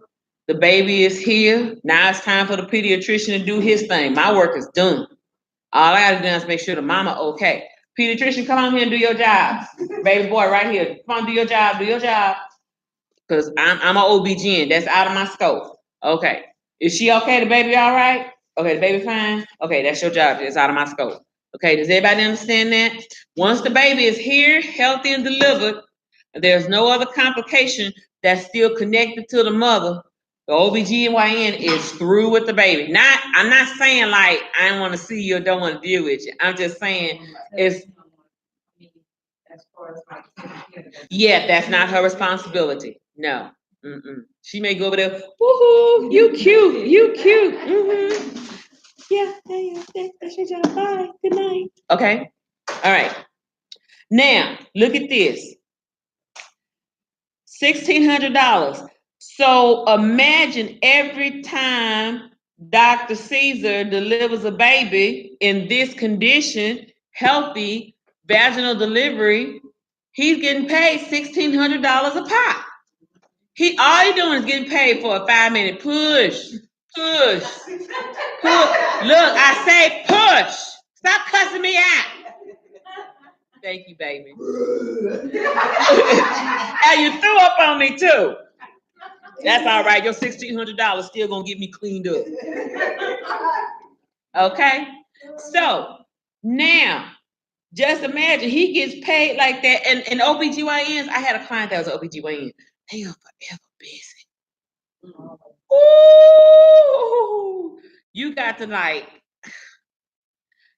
have a good business partner or another OBGYN. You can say, look, I'm off on Wednesdays and Fridays. You want to be on call for Wednesdays and Fridays, and then like when I'm in clinic on Thursdays and Mondays, I got you. You can be off on Thursdays and Mondays, okay? Sometimes you have to get folks to work in conjunction like that, okay? Or what I try to do with my client once before, I try to get her to hire a midwife, a nurse practitioner. So like some days, I know one time I was trying to call and talk to her about her business and all her money and all the money we were finding. She did not want to answer my phone. She did not want to communicate. I tried to email, she did not. And I said, this is not like her.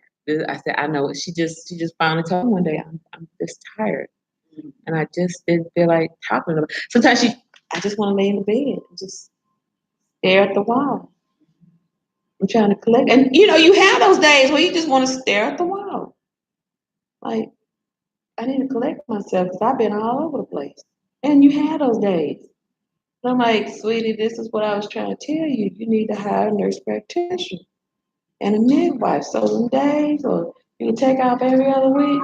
I know she wants you to deliver her baby, but guess what? Your hands is an extension of the midwife's hands. Your hands is the same thing. You're just a different person. I'm sorry. She's going to have to get over it. Now, what you need to tell the patient, man, I'd rather your baby be delivered safe than me being tired and sorry. I ain't gonna let you sue me. So if I'm tired, I'm just tired. And I'm not gonna be a liability to myself or you. So I'm sorry. I'm on vacation. I'm on a cruise ship the next day. Goodbye. Have a good day. Really? When my first son, my doctor did the visit, it was another doctor that was in the office with me. She came in to visit Yeah. because he was on vacation. Yeah. It was around Thanksgiving. Yeah. Yeah. And it's sometimes, yeah. And sometimes these doctors, they're not gonna tell you when they're going on vacation unless they really know you. That time we discussed it because I was due around the 27th, but I asked him if any way that I could come home. And he was like, "Okay, we'll do this early," and then complications happened, so I had to have a C. And then that's when it was like, "Oh, Dr. Such and I was like, I don't know who that is. I knew of her, but I met her one time. Yeah. That was it. And then that's when he called me on my phone personally to tell me that she was coming.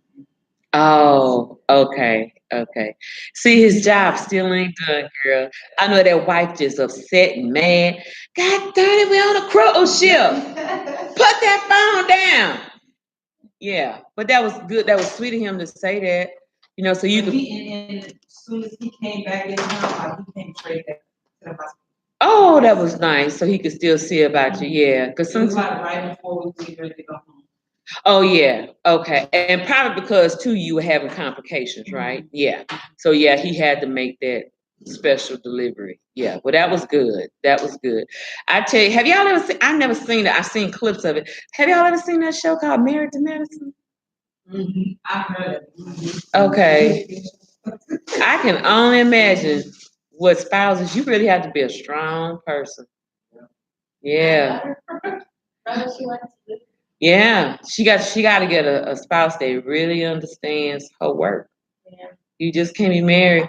Like I thought about medical school. I had what do you call that? A pediatrician that was going to be my mentor, Dr. She.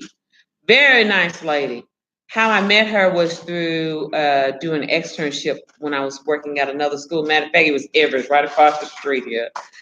And very nice. She was always nice to me. Well, this was a Galleria location when I met her because she's way in Bel Air. I don't think she's there anymore. She's long retired. And she knew all my professors from TSU.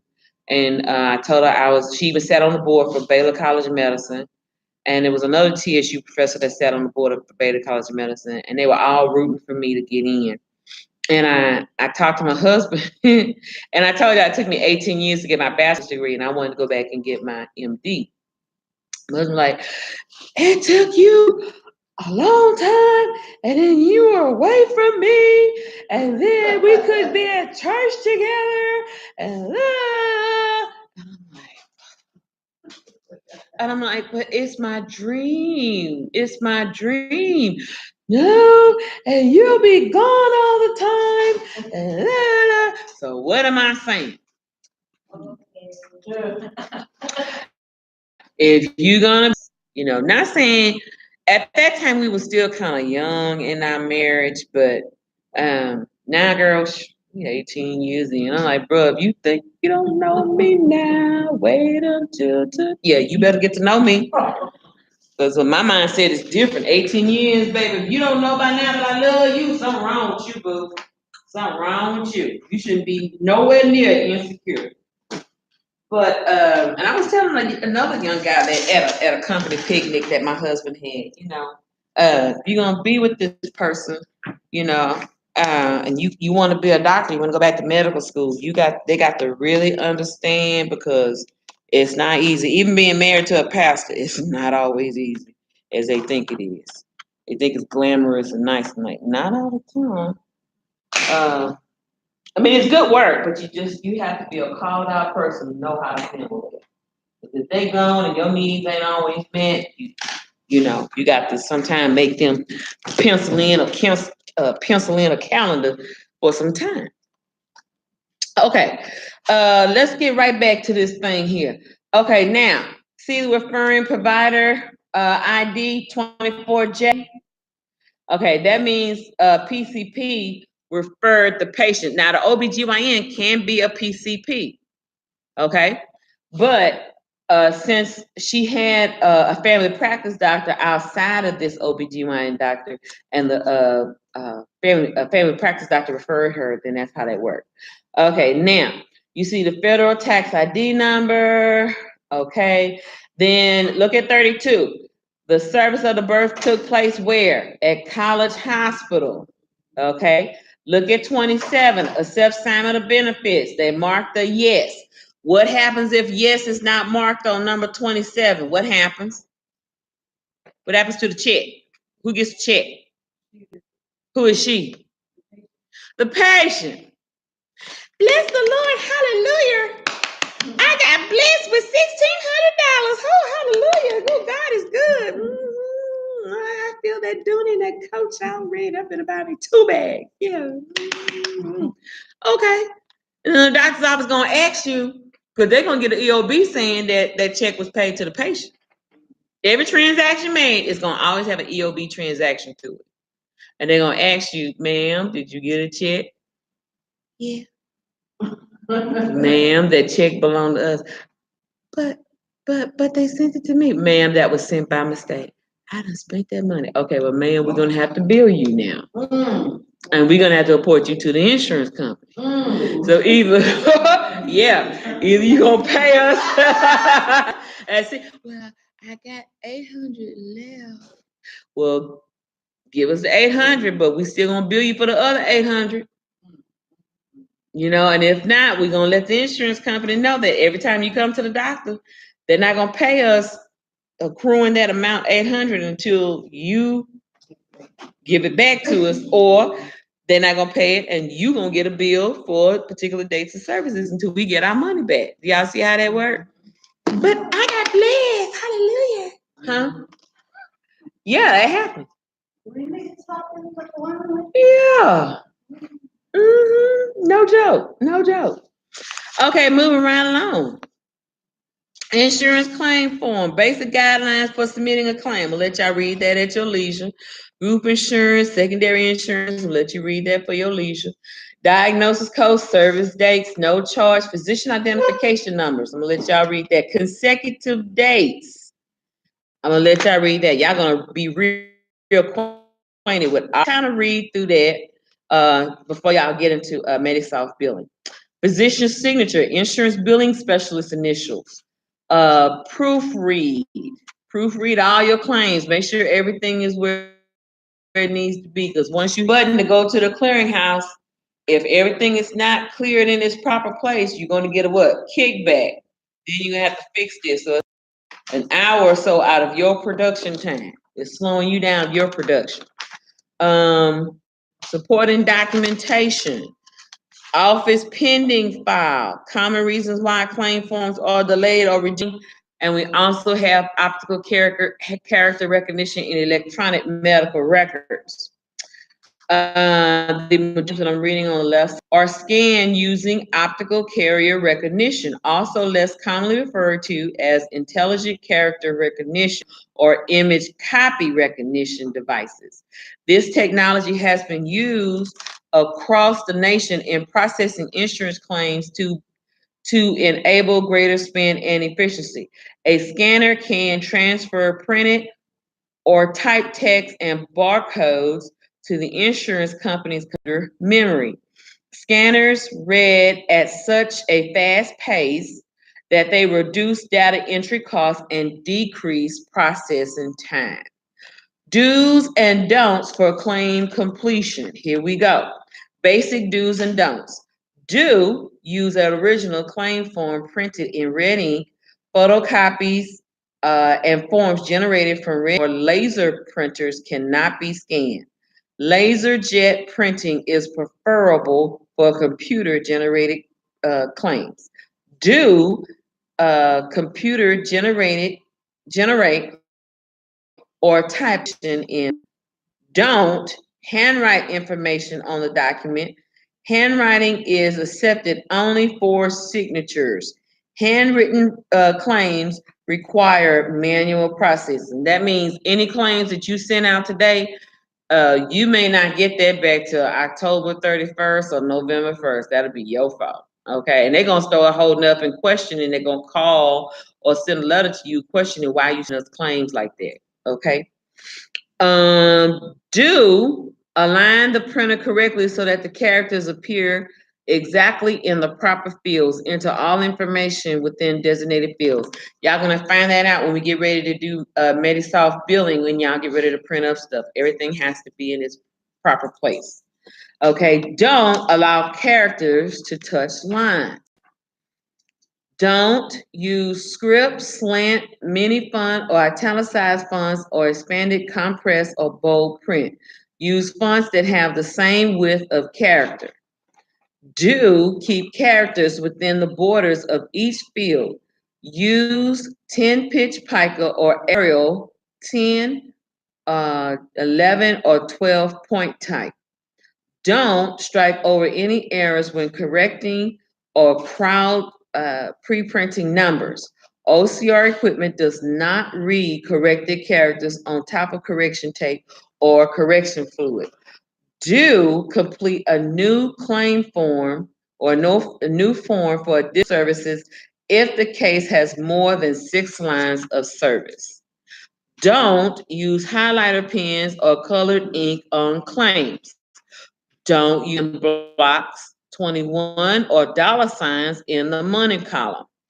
Don't use narrative descriptions of procedure fires or diagnosis or code numbers are sufficient. Don't use NA or DNA when information is not applicable. Leave the space blank. Don't use paper clips, cellophane tape, stickers, rubber stamps, or staples. Do enter 6-digit or 8-digit date forms, block instructions. Do keep signature within block. Do keep claim form clean and free from stains, tearing off pad glue, notations, circles, scribbles, strikeovers, cross out information, or white out. Don't fold or spindle forms while mailing. Don't send claim attachments smaller than 8.5 by 11. That's your regular typical sheet of paper. Okay. So it's giving you all the do's and don'ts. I think that is great. So please make sure that may be on your test. Do's and don'ts, do's and don'ts. I'm just saying, Karen, do's and don'ts. Let me fold this sheet, Karen. So that way.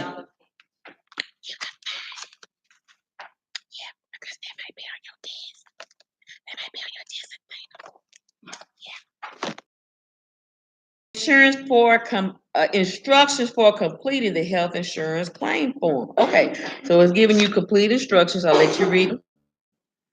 Blah blah blah. Keep going. 226, 227. My face is itching. Oh, I gotta put some stuff on my face. 28, 29, 30, 31, 32, 33, 34, 35, 36, 37. Let me look at this.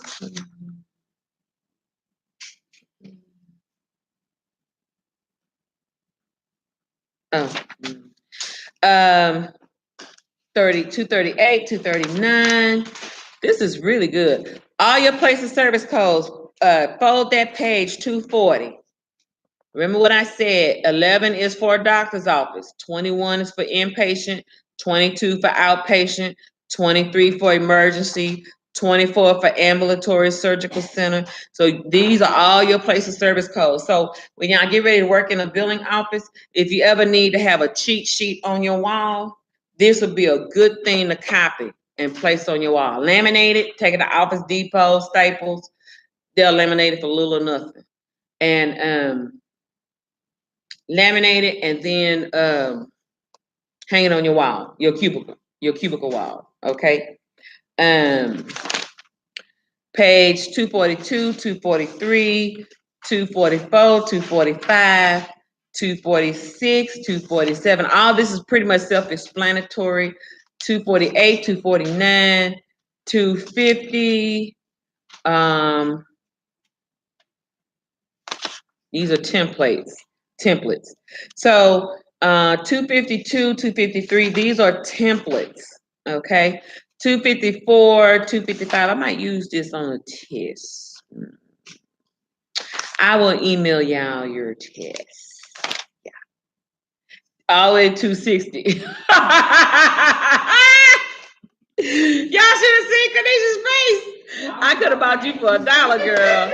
I could have bought you for $1. I was like, So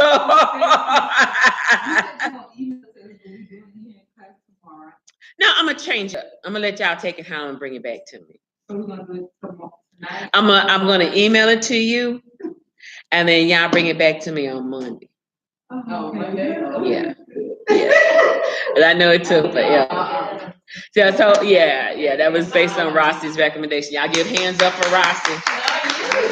But thank you. Yeah, that was a good idea because I was like, well, it is open book. Yeah, it's the same thing. I'm like, well, yeah, that is true, and she made sense to me on that. Huh? Ain't no big easy.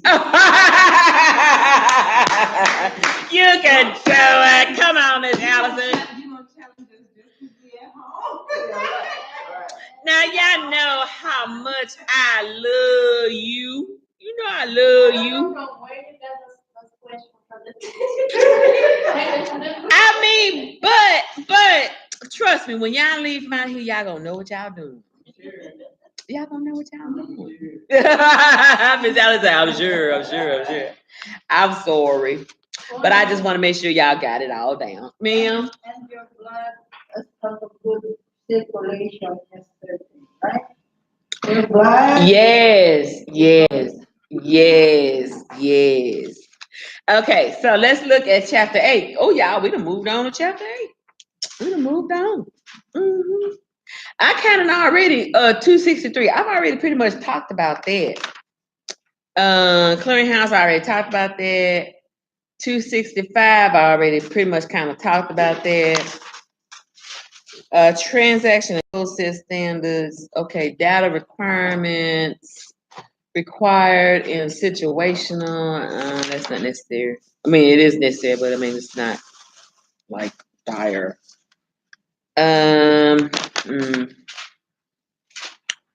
Move around. Oh Lord, electronic claims. Okay, now what is all this? Comparison of CMS 1500. Okay. I don't see where y'all need all of that, but you can just look at it for your own leisure. Just know that it's there. Pages. I don't want y'all to not adhere, but pages 270 to 275. Just kind of look at it at your own leisure. But it's pretty much self-explanatory.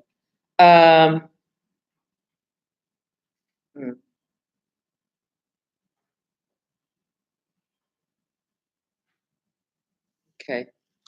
This is really not necessary. This is extra stuff. Okay, look at page 279 and 278. Okay. 280. Oh, I thought 60. No, 278. It's okay. It's all right. Okay, so this is a scannable encounter form. Primary serves up procedure codes is marked, blah, blah, blah. Okay, this is an encounter form. This is kind of like a super bill. Okay, this is what a super bill kind of looks like. So it's gonna tell you which one to I don't know what the 1, 2, 3, 4 mean. I don't understand that. And they only have 2 coded. What does that mean? What is it? The numbers that they have coded is that, what does that mean? Like, you know how they have you said you don't know the things, so right? Yeah. And then they have some of them coded. Oh, okay. So look at this, it's pink. Okay, I see what you're saying.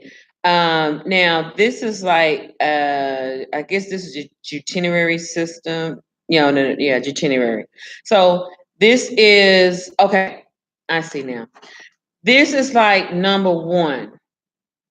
This goes, remember, look on the CMS 1500 form, and it has diagnosis code A, B, C, D, E, F, G, H. It has like 3 in a column, like different rows, but 3 in every column, 3 lines. So 1 would be A, 2 would be B, 3 would be C. It's just telling you how to categorize where to place the diagnosis.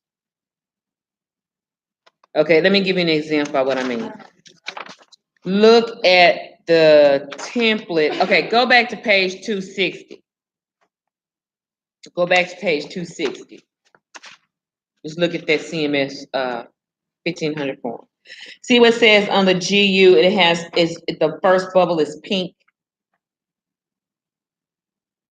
No.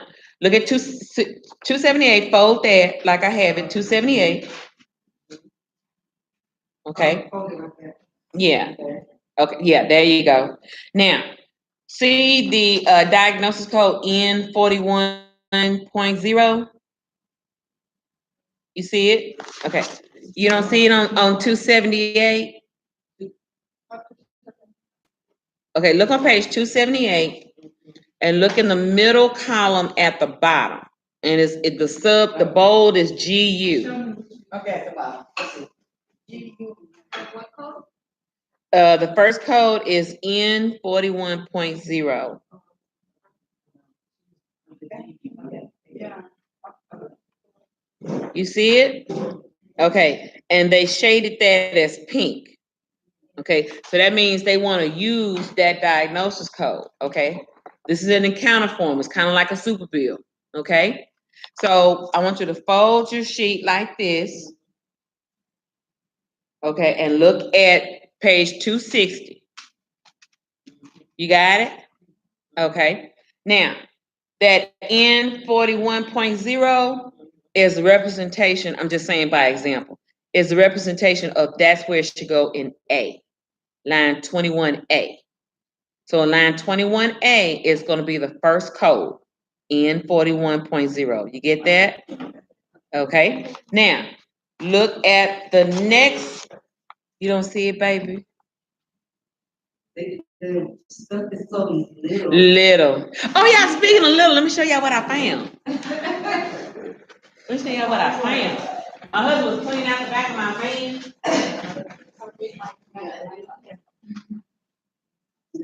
Found it. Found it here. Found it.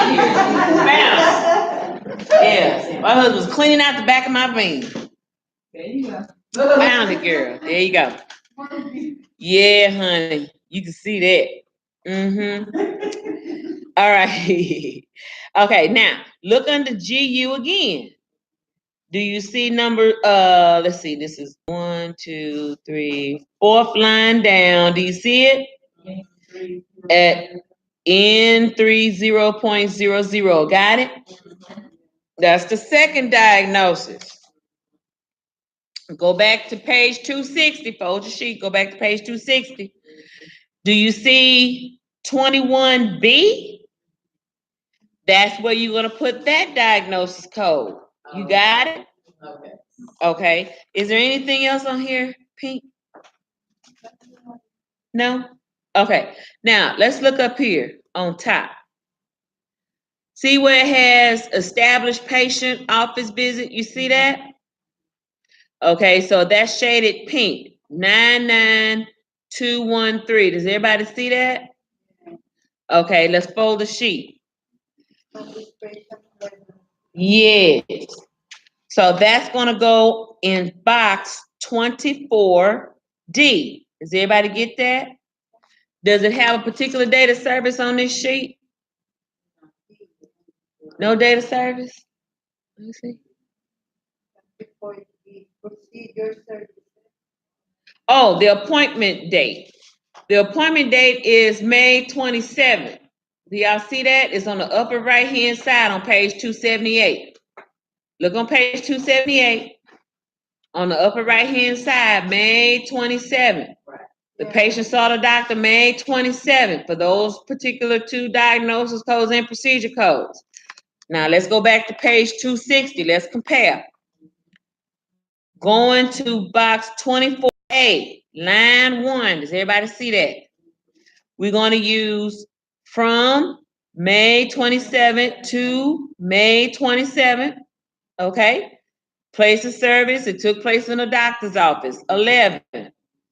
The procedure code will be 99213. Do y'all see that?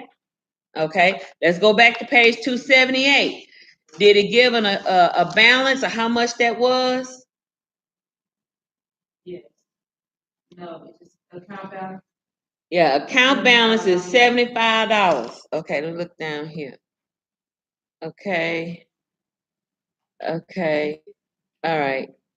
So he's basically gonna charge $75 for that day. That's the account balance for that day. There is no previous, there's no past due. So that is it for that encounter or that date of service. Encounter and date of service mean the same thing. They're gonna say, what's the encounter date?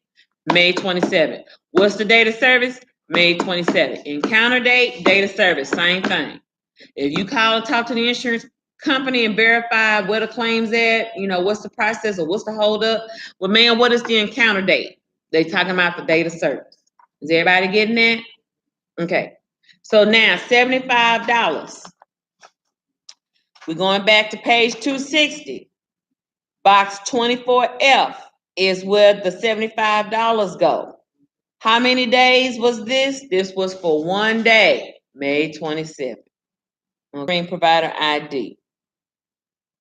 See, there you go. The same provider, that's Dr. Skelton's rendering provider number.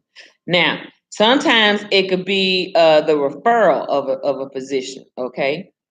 Does everybody have that? Everybody understand it? Anybody got questions? What is the voucher? Voucher can be maybe you were sent with how can I say workers' comp, and 7AA7 could be need to be filed to the workers' comp company. Oh, Yeah. Now I don't see anything on here that says that. Blue Shield. Okay, I see a voucher.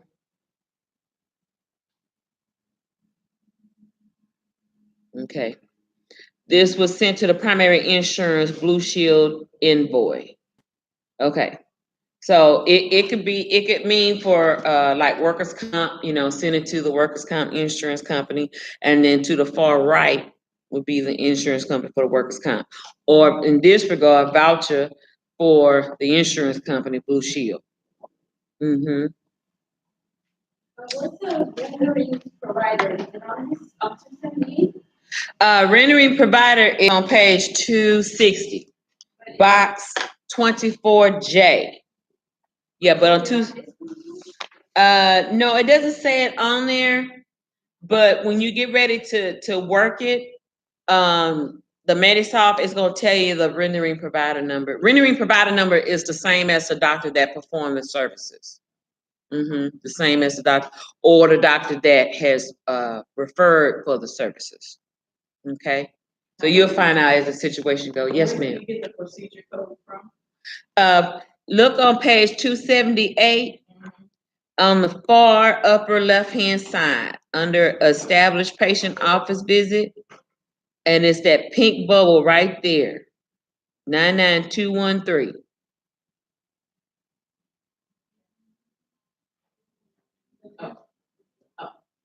Okay, I got it. Okay.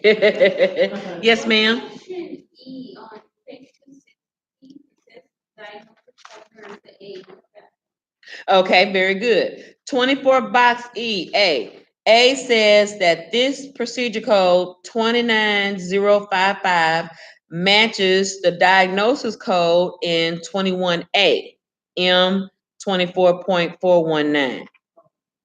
Whatever that diagnosis code is the reason for that office visit for 29055. All it's justifying is saying the diagnosis for this procedure code. So this always has to be Yes, you always have to have the diagnosis pointer to point to the correct procedure code and diagnosis code. They have to match. When you get ready to do coding, you have to make sure that your codes are sequenced and they're matched correctly. It's not hard. It's not hard at all. Once you do it on habit, you'll know. Okay. Okay, she was yeah, A on box 24E, on box 260. She was asking for the letter A. Why is that A there? Right. And A represents the diagnosis code in line in box 21A. Box 21A on the CMS fit. Okay, look in box 21. Oh, okay. So she Oh, goes to letter okay. A, In just 24. like for that code. Yes, for it to match. So that's saying that procedure code 29055 matches the diagnosis in line A of box 21. So there was a code on it. If that was part of the reason why the patient came to that office that day, yes. You got it. You got it. Because if it's a second line, let's suppose that second line is February 28, 2010, data service 11. Let's suppose it's the same code again for another data service, and they're using again 29055. Then they may have a different code or same similar code, but it's in E. Okay. Well, you can't really just put it in E. You have to put it in B. But they put it in B.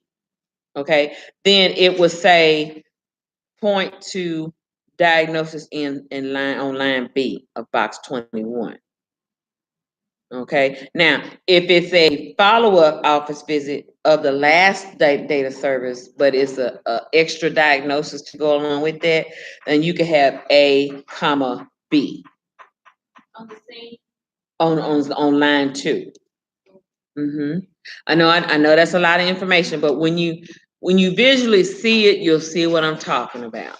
You'll see what I'm talking about. But I think you got the gist of what I'm saying, right? Yeah. Okay. Great. Okay. All right. So how did I get here? Okay. Okay. Let's look at page 279. This is a McKesson product. This is Medisoft. This is how Medisoft looks. When y'all get ready to do the work in Medisoft, this is a picture of how it looks. Okay. All right, go on page 280. See how that looks, entering patient information, electronic encounter.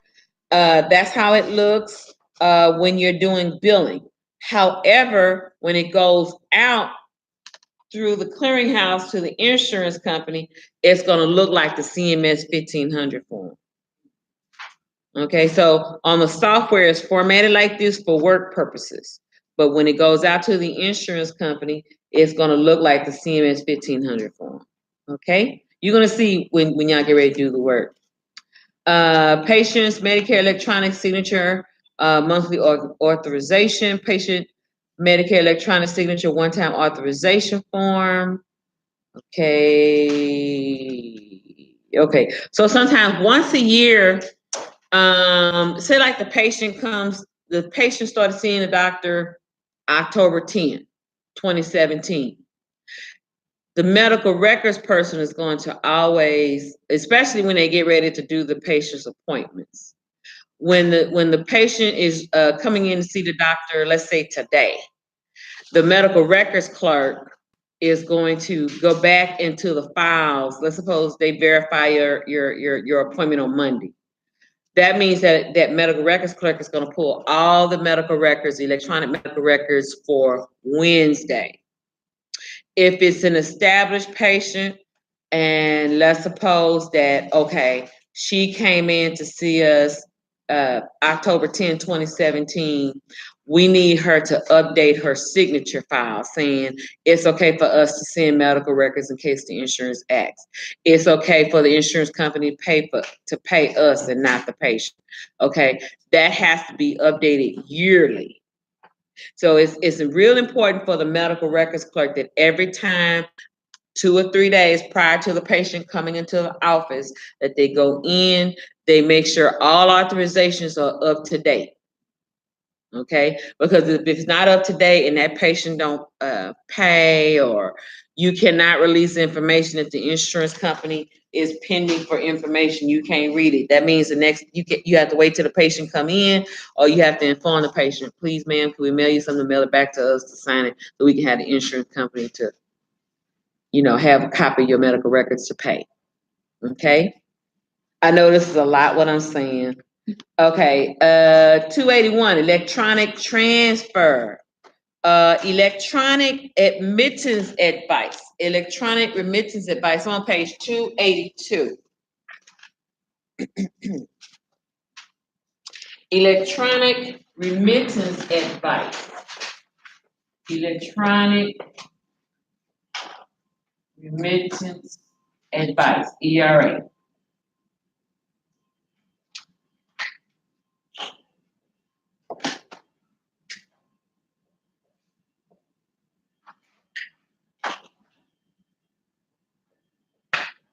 Okay, it is the same thing as an ELV. It's the same thing. The only difference is this is for government insurance.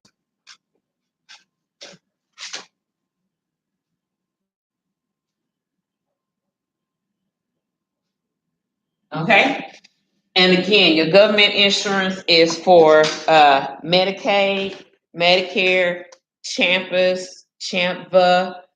They call it electronic remittance advice. Commercial insurance calls it explanation of benefits.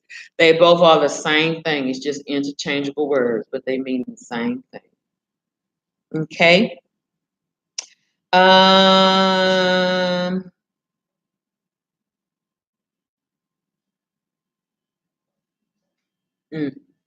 Okay.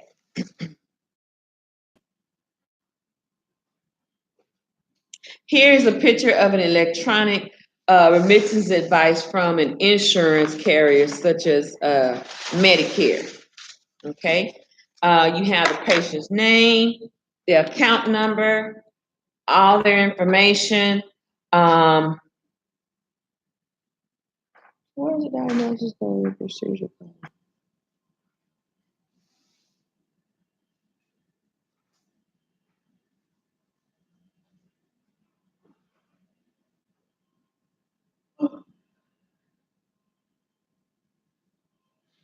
A little bit different. They should have the diagnosis code and procedure code. They have procedure code amount, per diem rate, DRG, but they don't have the diagnosis code. Okay, I'm gonna find a better one. That's not a good example, in my opinion. That's not a good example. Okay, move around along, you guys. Okay, a Medicare standard remittance advice. It gives you, on page 284, all the explanation for clearinghouses, clearinghouse transmission report. Here we go on page 285. I'll let you read that at your leisure. Scrubber report. Let's look at that, page 286. It indicates the total number of claims, charges, dollar amounts that were received by the clearinghouse, and scrub for claims submitted to Massachusetts Insurance Plan. The insurance billing specialist reviews the scrubber report for each insurance payer when claims have been transmitted through the clearinghouse. Again, you're basically auditing. That's what you're basically doing when you're doing scrubbing.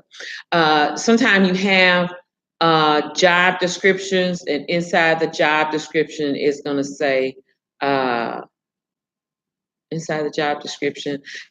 say, we need the medical billing person to scrub claims. Scrub claims is searching through, making sure all the claims have been paid, why such and such have been. It's doing the cleanup work of the tickler file. That's basically all what that is. Okay. Electronic processing problems. I'll let you read that at your leisure.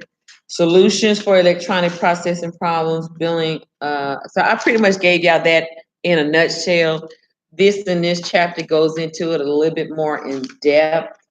Data storage, data disposal, how to properly dispose of data. like if you every year you have to kind of clean out your data box every year. You know, maybe you have some patients, and sometimes it happens, they only come to the doctor once or twice. You know, you got to move them over to another data storage because they kind of sit remote.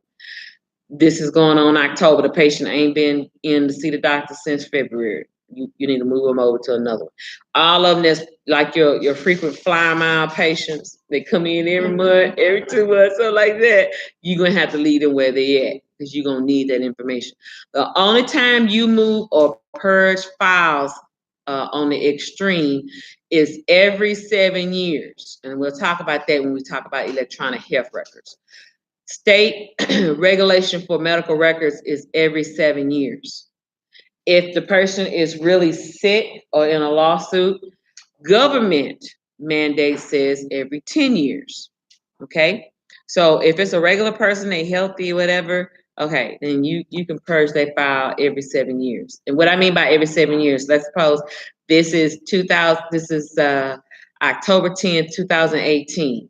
7 years ago was 2011, right? So if a person first came in October 10, 2011,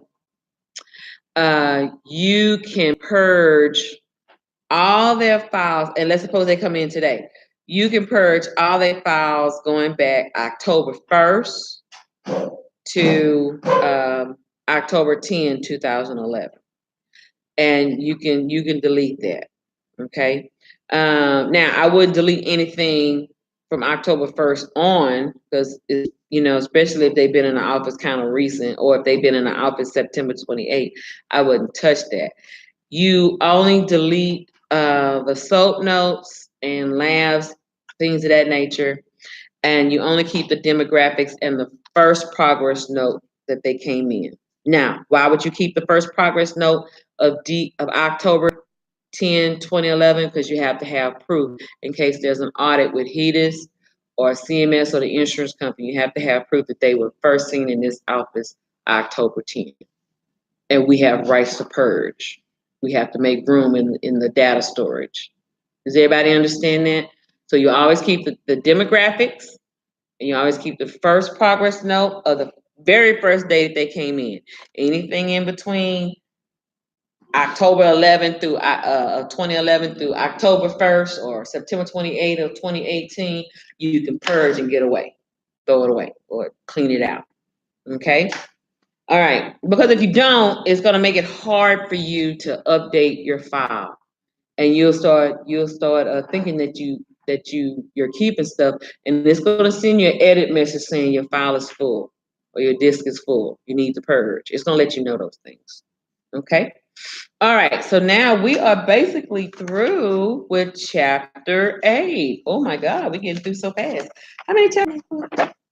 I want to make sure I get y'all through everything as much as possible. I may have to skip some stuff. 17, okay, all the way to 18. Yeah. So, yes. Okay. I'm gonna try to email y'all your homework. If I don't, I will definitely get it to y'all tomorrow. Okay, in class. Bless your heart. Okay. However, Kanisha,